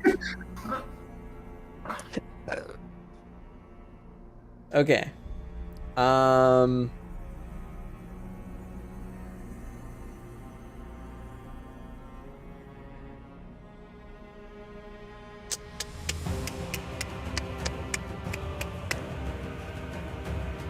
What do you want to happen? Let's leave it up to you. I can think of something kind of cool, but what do you want to do? If it bit me, I would kind of like want to like, depending on where I don't know where it bit me. On your forearm. Yeah. Okay, I would like to kind of, I figured it's probably like arched up, like staying on the back two legs at that point. Yeah, no, okay, so this thing is like, if it were to stand up on its hind legs, it would be taller than Reshme. Oh shit. Remsha? It would be taller than Remsha. Damn. Is a beefy boy. I guess as it needs me, or as it bites my form, I guess I want to use my other arm and just kind of hit like right where its throat is, I guess, to try and get it off of me. Okay. So unarmed attack? Or do you have a melee weapon? I have a quarterstaff. You have a quarterstaff? Okay, I'll let you retaliate with the quarterstaff. Okay. So go ahead and give me an attack. You're It's unfortunately not you're advanced. not. I don't have melee abilities like that. Fortunately, you're not going to be able to knock it 10 feet. No, I don't think so. It's a beefy boy. So I just gonna roll a hit with the quarterstaff then. Yeah, at advantage. Okay. Once. 6. So twice, I guess. Yep. Yo, my fuck you, Fuck. right? Okay, That's all I did. so a few things to break down. So, as you've noticed, Rick, when rolling a natural 20 is something very special. Every DM does it differently, but typically something extra special will happen because rolling a natural 20 is really hard. You can tell you've rolled a natural 20 because the number will be green. Yeah. That being said, rolling a natural 1 is the exact opposite. Yeah. So, yeah, things can go really well in the heat of battle, or they can go really badly. In the case for you guys, they've gone really good. Now, I gave him an attack at advantage. Now, what that means is you get to, instead of rolling your attack roll once, you get to roll it twice and take the better roll. Mm-hmm. Similarly, similarly, disadvantage is you roll twice and you take the worst roll. Yeah. Now, Okay. you cannot stack advantages and you cannot stack disadvantages. If you have disadvantage and anything were to give you advantage, then it neutralizes it out.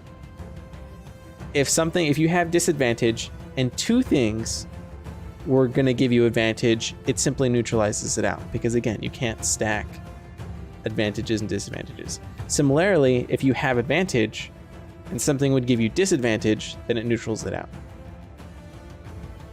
Does that make sense? Cool. What were we going to say, Ryan?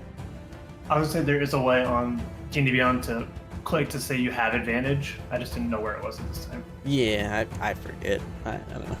I'm a boomer. I like to click the button twice. Okay. That being said, you rolled a natural 20. You were going for the jugular. You successfully hit the jugular.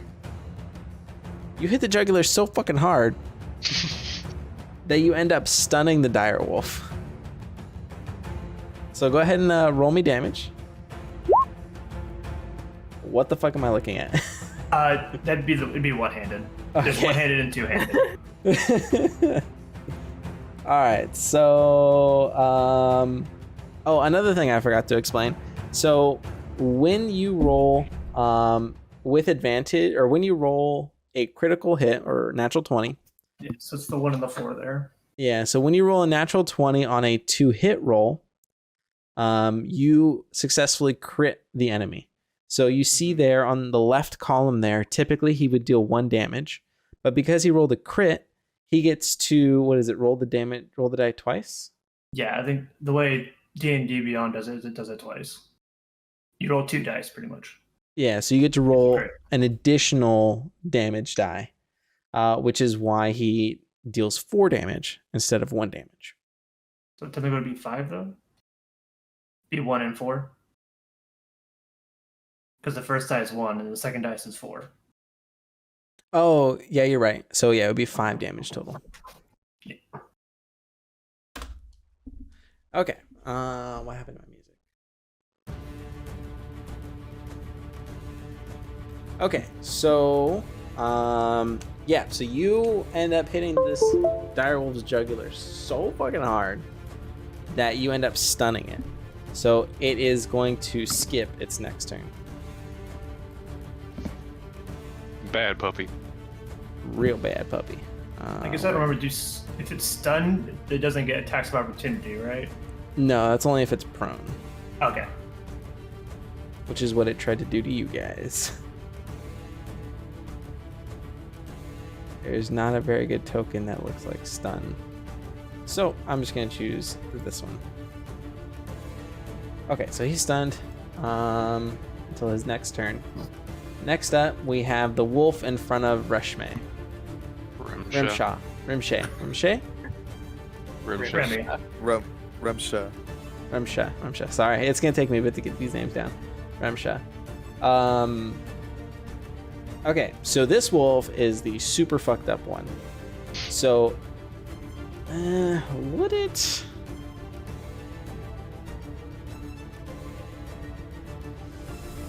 I think it would. It's going to try and run away.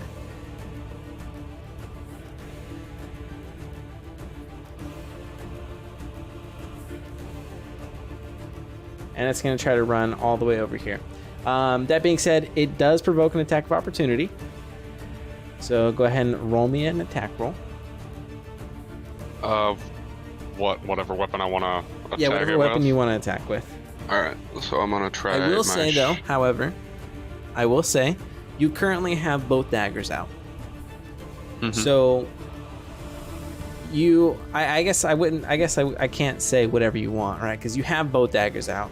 When it comes to an attack of opportunity, you would not have enough time to swap to weapons. sheathe your daggers, pull out your bow, and then shoot. So really, you got your dagger. As an attack of opportunity, you can only attack with one weapon. Okay. So just one dagger.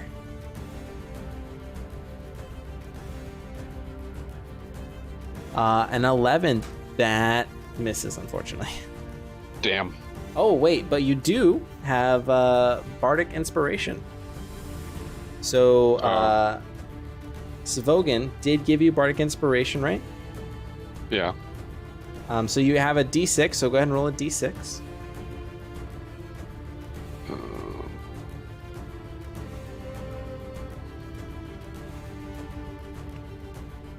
So your new roll is now 14, which does hit. Okay. Go ahead and roll me damage.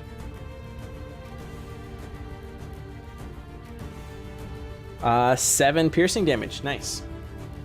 Yeah, so as this wolf goes to run away, you just quickly stab it right in the back of the head, and it falls over dead. Right here. Yeah. Okay. Now we get to the wolf who is nomming on Leon. The wolf isn't paying attention to you guys. It's hungry. It's only interested in its next meal. It is going to attack Leon at advantage because Leon is prone. -4. -4. Minus the D4. Yeah. Sorry.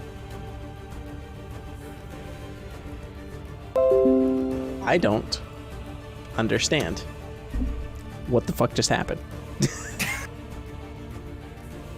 How do I roll an 8 and a 5? For teaming up on the DM, guys. -4. I rolled a fucking 4. Oh.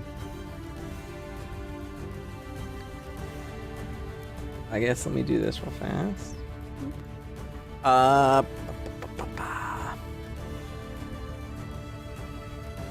So as he goes to attack Leon, Savogan, you're watching this. I would assume you're watching this. And I do be nosy. right as soon as this wolf goes for that juicy thigh meat, you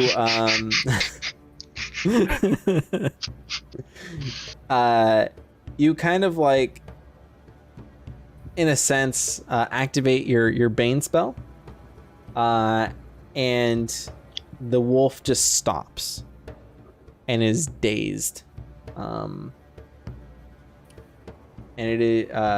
it's not going to have a status effect or anything like that, but it does temporarily stop it from attacking Leon.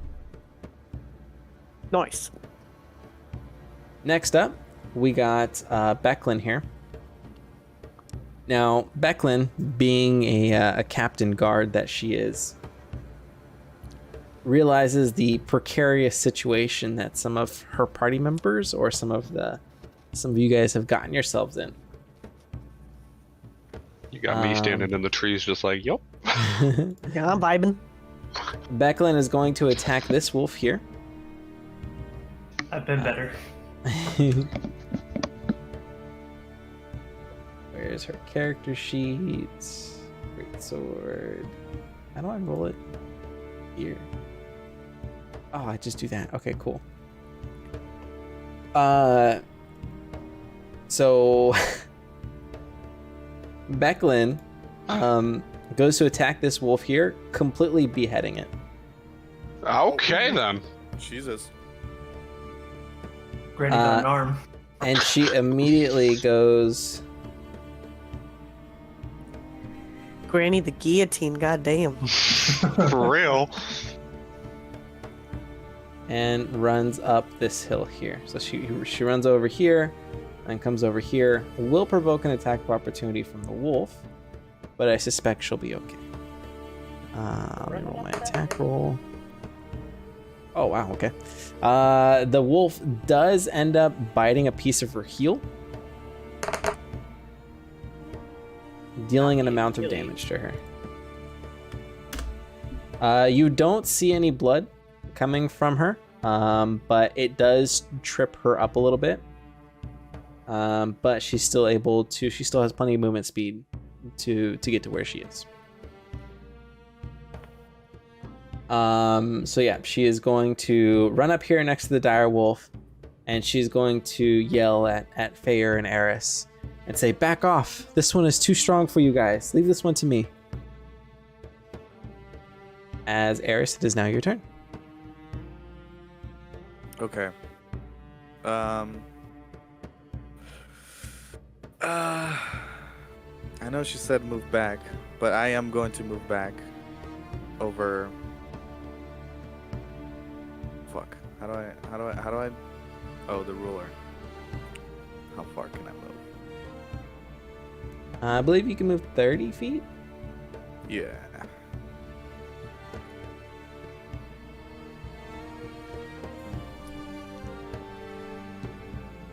I think there's good. I think I have 35 feet, so I think there's good.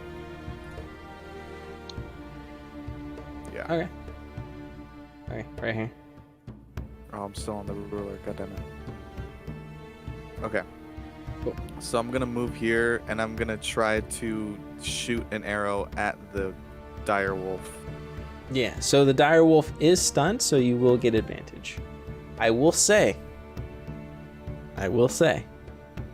Uh-huh. do not roll a 1. Okay. I'm getting flashbacks from a certain ranger right now. There are God. 2 allies. Somebody got PTSD. There are You were 2 there for that allies game, Jess. right next to this dire wolf. Don't roll a 1. Okay. I've only ever done that once. I roll a hit DC, right? Fucking Yeah, Laura. and then you're gonna do it twice because you have advantage. Ugh. Oh, you also have Bardic Inspiration, by the way. And that one's a Yeah, nat it one. does. It doesn't matter. Okay. Cool. 19. That'll definitely hit. So go ahead and click on the longbow, pink text. Dealing 4 damage. Oh, what'd I do? There we go. Okay, so you're able to stick an arrow right into the foreleg of this direwolf. It flinches a bit, but upon closer examination, you realize that this arrow, the arrowhead's not even fully into its skin. It's like halfway there. So it didn't fully pierce the direwolf. Blood was Yikes. drawn though. Okay. Question to the DM. Yes. Would we have to take an action to do like a nature or history or some sort of check on creatures we encounter in combat? Would that cost an action? What's the purpose of the check? What information are you trying to get? Like, what have I seen this creature before, basically? Oh, nah, you can do it for free.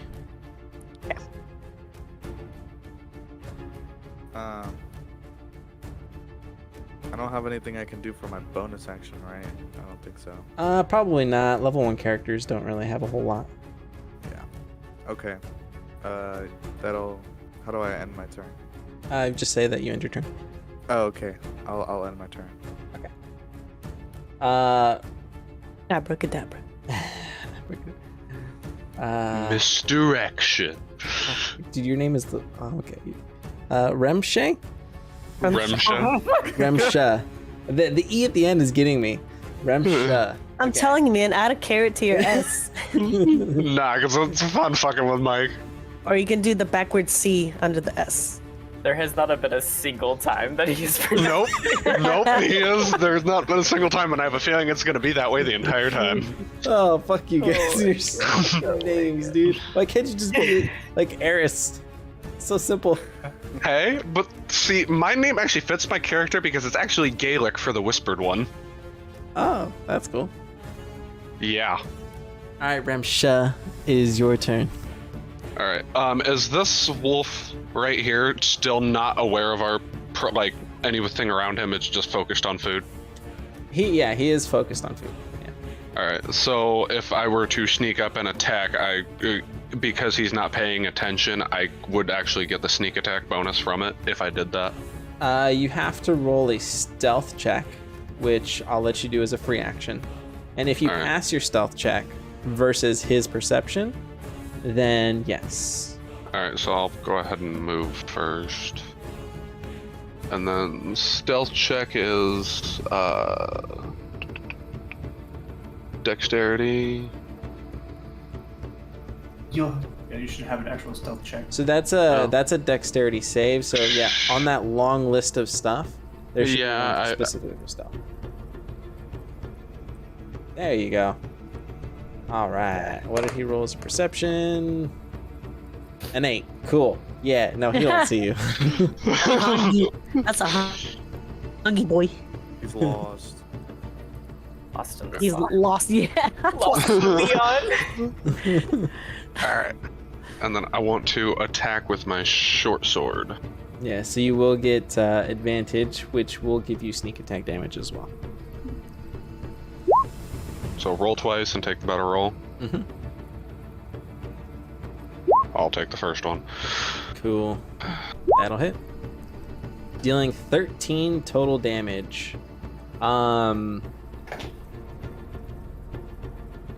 do you kill it? So I emerge from the trees stealthily enough. I sneak up behind the wolf and I carefully place my daggers back in their sheaths, and I slowly draw my short sword and just ram it through both of its lungs and rip straight up. Yeah, that sounds like a dead wolf to me.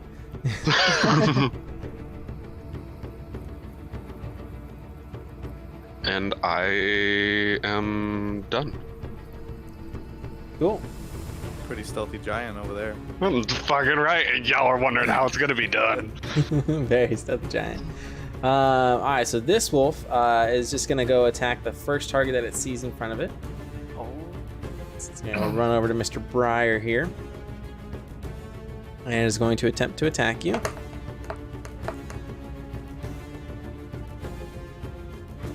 Just just gonna put this, put that there.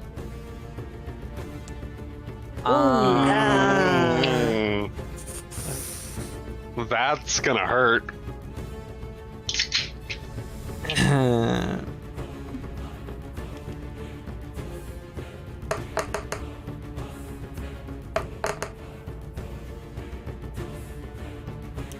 Okay, so Yeah, it hits.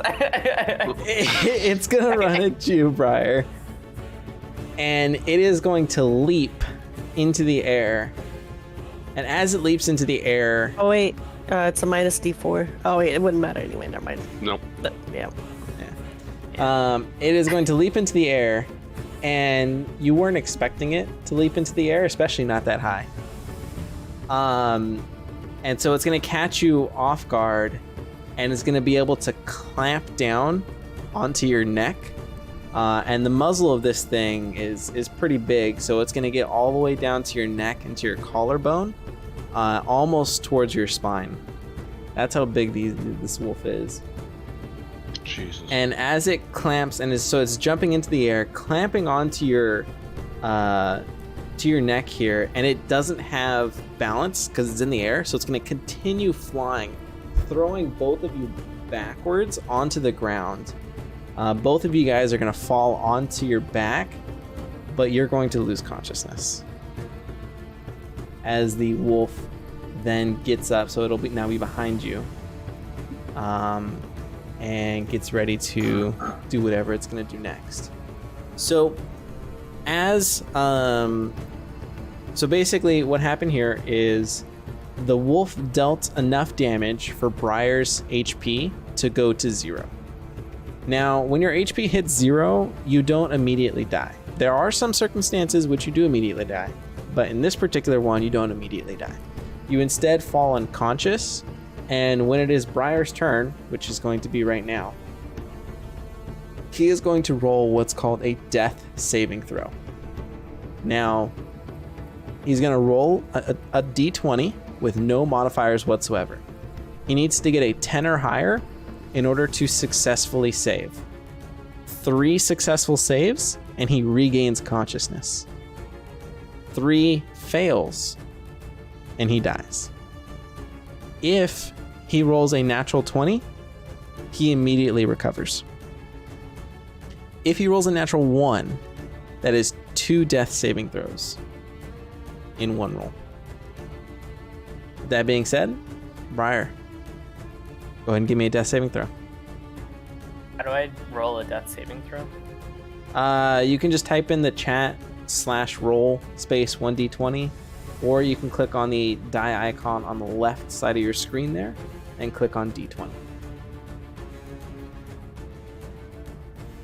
That is a 6. That is 1 failed saving throw. Death saving throw.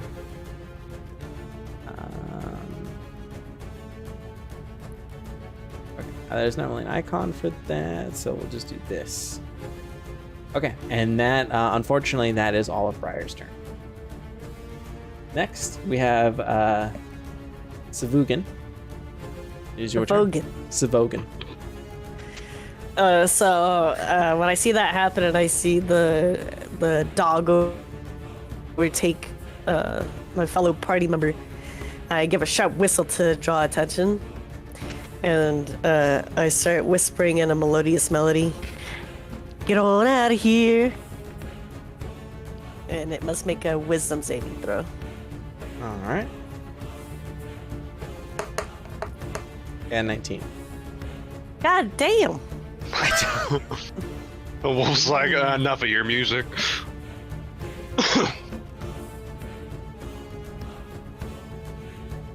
Let's see.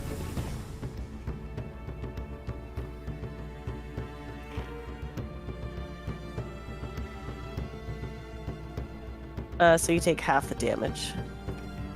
All right. So 3 damage. Yeah.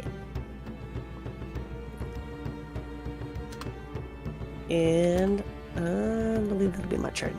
Yep. Okay.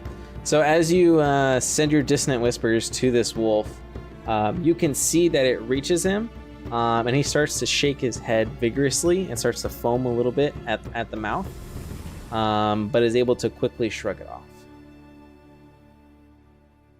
Bayer, your turn.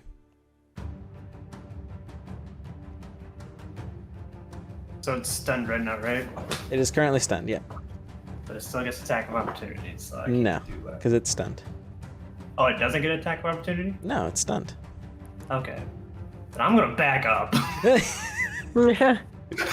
Poor Fair. He got the chomp chomp. Yeah.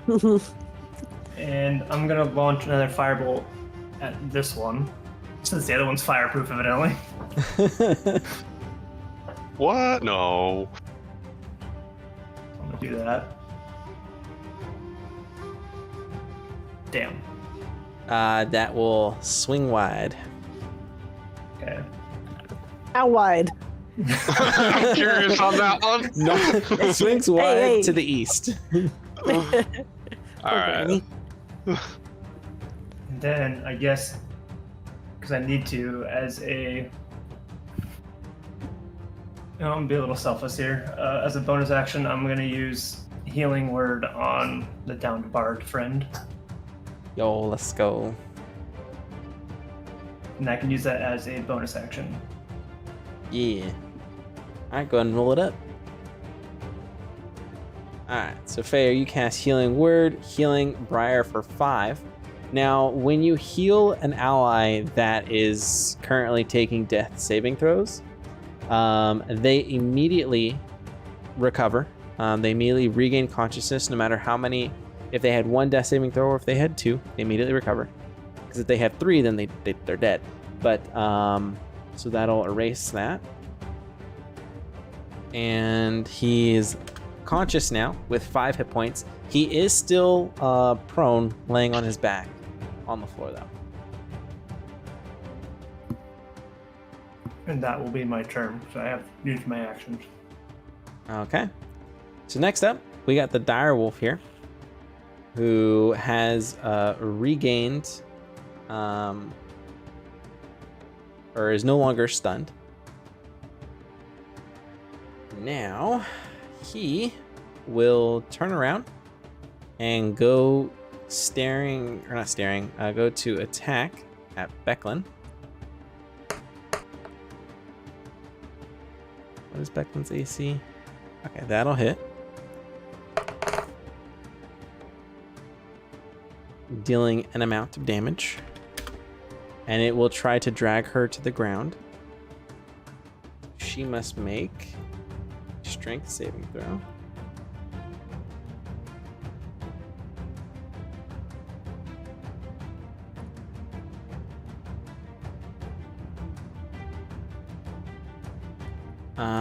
And she rolls a natural 20. So, what she is going to do is she is going to, as the wolf goes and goes at her chest, right? So it pounces towards her chest and bites her shoulder guard and tries to push her down. She's able to hold it off and roll the dire wolf off to the side of her. And as she will continue to do a full 360, and as she comes around, she'll take her sword to go attack the dire wolf.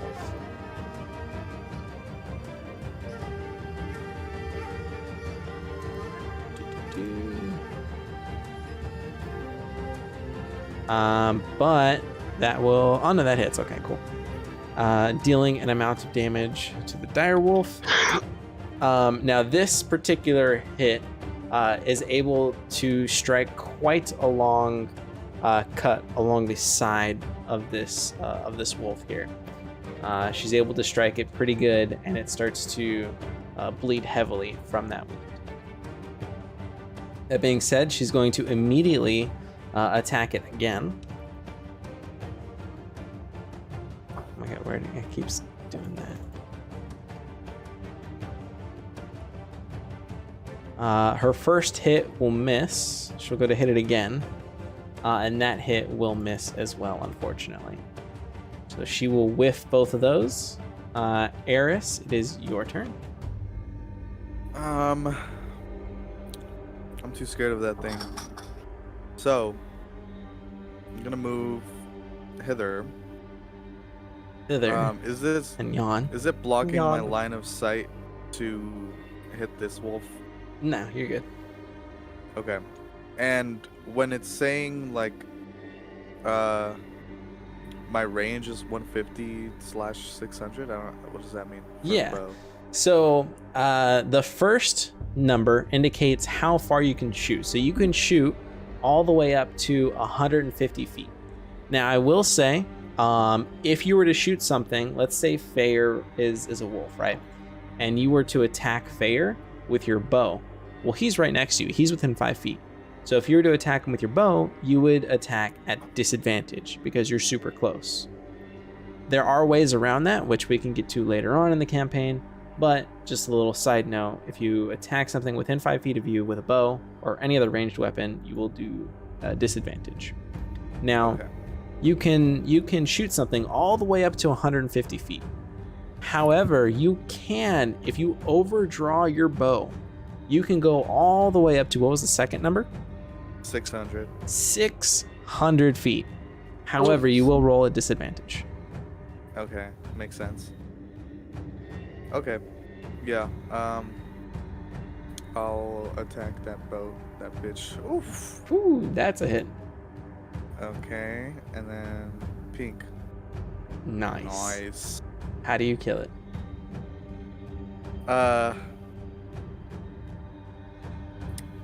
The arrow pierces straight in between its eyes, launching it, or like moving its head down and stabbing it into the dirt, so its head is just like freaking down Attached to there the in ground. yeah, attached to the ground, Nice. and it's just like squirming, and then it's dead. It's gone, dead as fuck. And then that ends my turn. All right. In my end step. No, I'm just kidding. no, no. Remsha. Remsha, you said you had it right, Remsha. Mike. Remsha? Yeah, let's go. Oh my god. Your turn. I'm really bad at names. Can tell. All right, I'm gonna move. Is this wolf not is only paying attention to Becklin, or is it? If I were to come up behind it, would it know? Would it see me coming? I guess I would say. Like, would it be facing in the general direction if it were to see me coming? You know. Oops. It does not look the type of focused that the other wolf looked. That's Okay. all I will say. All right, so I'm gonna move up here by Becklin. So that's a cliff you're going over. So you'll have to go around the cliff. So I was already here. Yeah, so this whole thing right here is a cliff that you're gonna have to go around. All right. Before I move, I'm gonna cast Long Strider on myself, Okay. which basically gives me 10 extra movement feet on top of my 30, so I can in total move 40. Sounds good.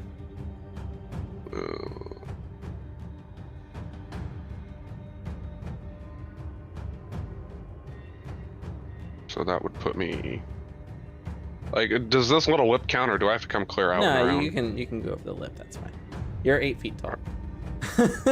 Yeah. Really? Alright, so that'll put me right here. And then I'm gonna use Sword Burst on the dire wolf. I momentarily create a circle of spectral voids that sweep around me. All other creatures within 5 feet of you must succeed on a dexterity saving throw or take 1d6 of force damage. I will say Yeah, that we is doing going to Granny hit dirty. Becklin. Yeah. Damn it. Never mind then. Then I will just try to stab it with my short sword. Okay. All right, go ahead and roll. 22. As a legendary action. What? We're level 1, Mike. We're level 1. God. I'm just kidding. I swear to God. I just lost consciousness and you want a legendary action? Oh, fuck you to beat a dude legendary action against level 1 party. Just kidding. That'll hit. Oh my. I just hit the panic button. Hey man, I was like, Nah, fuck. Jared got PTSD from legendary actions. at least I'm not fucking throwing a deity at you. Yeah, don't. If you can hit something at 150 range, doesn't mean you should. Alright, so you will get sneak attack because a special move, it's not an official rule, so it's really based on per DM how they want to do it, but I like doing it. Currently, Rimshay and Becklin are flanking the direwolf.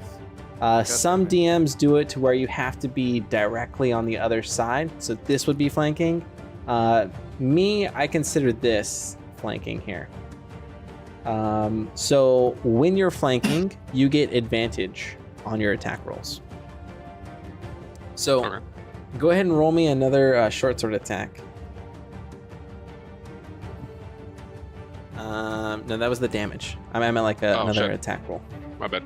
Wrong one. 20. Okay, so you didn't crit. So you will get the sneak attack damage on that, dealing the 10 total damage to the wolf here.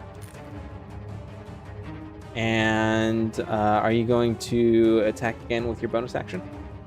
It's still alive. Yeah, I am going to also do another attack with the short sword.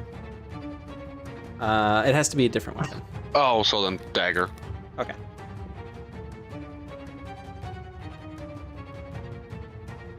All right. Go ahead and do again because you have advantage.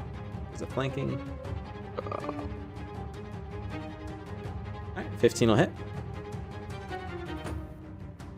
And this one, you don't get the +3, was it? Yeah, +3. So it's just one damage. Okay. Okay. So you will go hulking up to this direwolf, and you go to swing Stealthily, at it. might I add. Stealthily hulking up to this direwolf, and you will go to swing at it with your long sword, and you're able to jab it deep into its into one of its forearms. You're able to feel the ribs as you're jabbing the short sword into it. And with while your short sword is still in this dire wolf, you go quickly with your dagger and you stab it right on the side of the head, making a light puncture into it as you draw your short sword out. At this point, the dire wolf is yelping in pain. It is severely hurt. It is limping while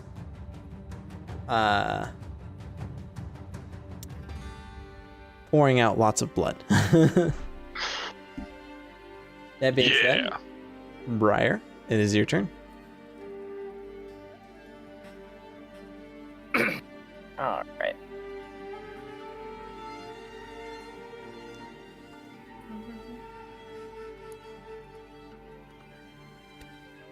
Let's. Yeah.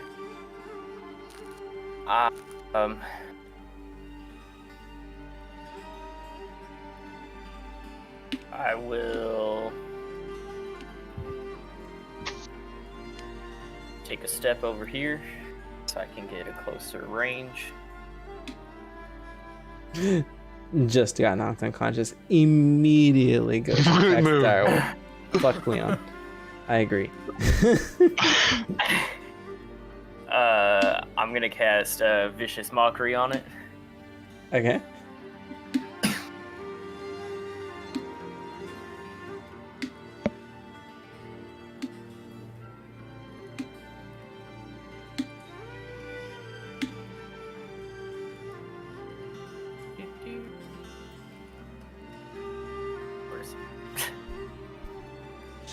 Alright, DC 12 Wisdom saving throw. It's going to fail. and take 1 All point right. of psychic damage. I'm just gonna yell at it at the top of my lungs and say, "I hate you." It looks at Yum. you and growls as its hair starts to stand up. But even just the act of growling is causing more blood to spew from the wolf's mouth and lungs. You're Which is welcome, what by the causes way. the 1 point of damage. not the mockery, the internal bleeding. The mockery worsened the internal bleeding. That's what he was going for. Alright, and then I'm gonna after I yell at it, I'm gonna take 1 step back. And then as a bonus action, because I can wait. Yep, as a bonus action, I will cast Healing Word on myself. Yo.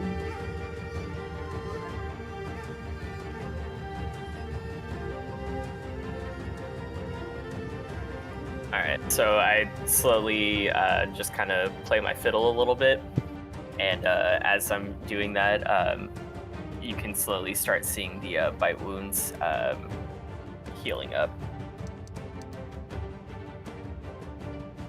And that will end my turn. Cool. All right.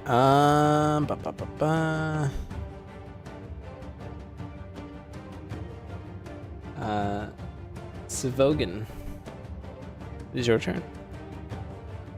All right, so these little legs are gonna start booking it, and I'm whipping out my fiddle. And as I'm yelling across the fields, so I'm gonna take my action to move 25 feet.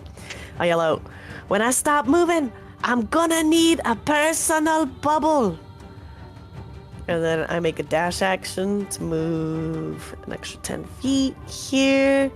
And then if you want to hear what I'm playing, I added it to the playlist. You can play it if you want, Mike. That one there. No, no! Why, Jess? Why? Why? Oh my god.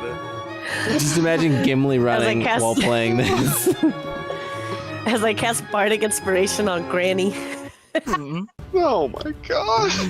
Jesus. I like how everybody's just left Leon in the middle of the road, by the way. Yeah. Like, guys. Look, man, I ain't got a med kit, alright? I don't know what you want me to do.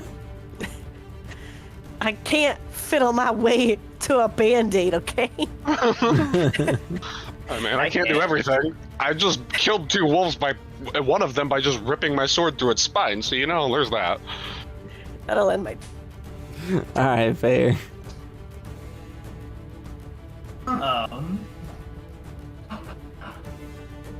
Since it's pretty well distracted, I'm just gonna move here.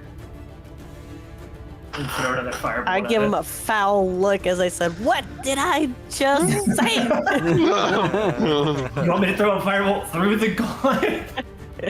No, I would rather not. I've already been almost TPK'd by a fucking thunderclap. I would rather not go to a fireball. I'm gonna hop my way over here.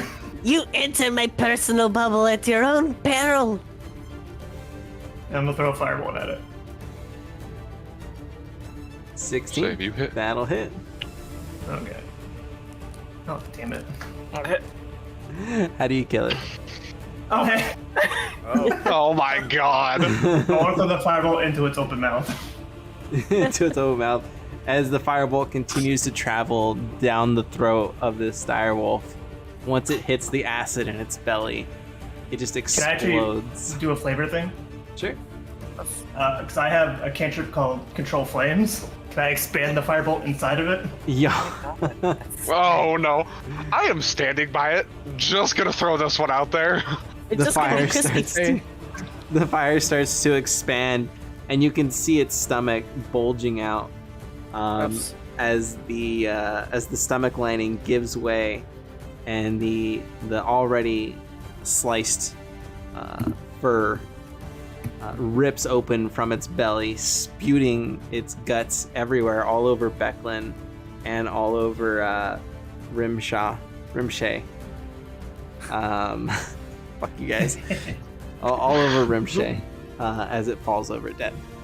And then I'm gonna turn and look at Fair and just slowly put my sword back in its sheath and just glare at him the entire time while I'm doing it. I'm just gonna fall on the ground due to loss of blood loss at this point. Because I am not doing okay. Da, da, da, da, da, da, da, da. You guys did We leveled it. up. You guys did your first battle. As I realize that all the threats have been taken care of, I run over to Leon and I cast Healing Word. And the song I sing, I keep healing, I keep healing my butt. Stop. For 3. As you go run over to Leon and you sing this horrible song, you realize No. that it's not healing him. And you look down and all you see is a pair of cold, dead eyes staring up at you. Unfortunately, Leon has died due to blood loss. Not my fault. Hey, Can't fiddle my way to a band-aid, like I said. literally, it only worked for me. What do I have? Leon probably had a look of betrayal as he died because the fucking Goliath was standing over him to kill a wolf and then just walked away. I don't have anything of benefit.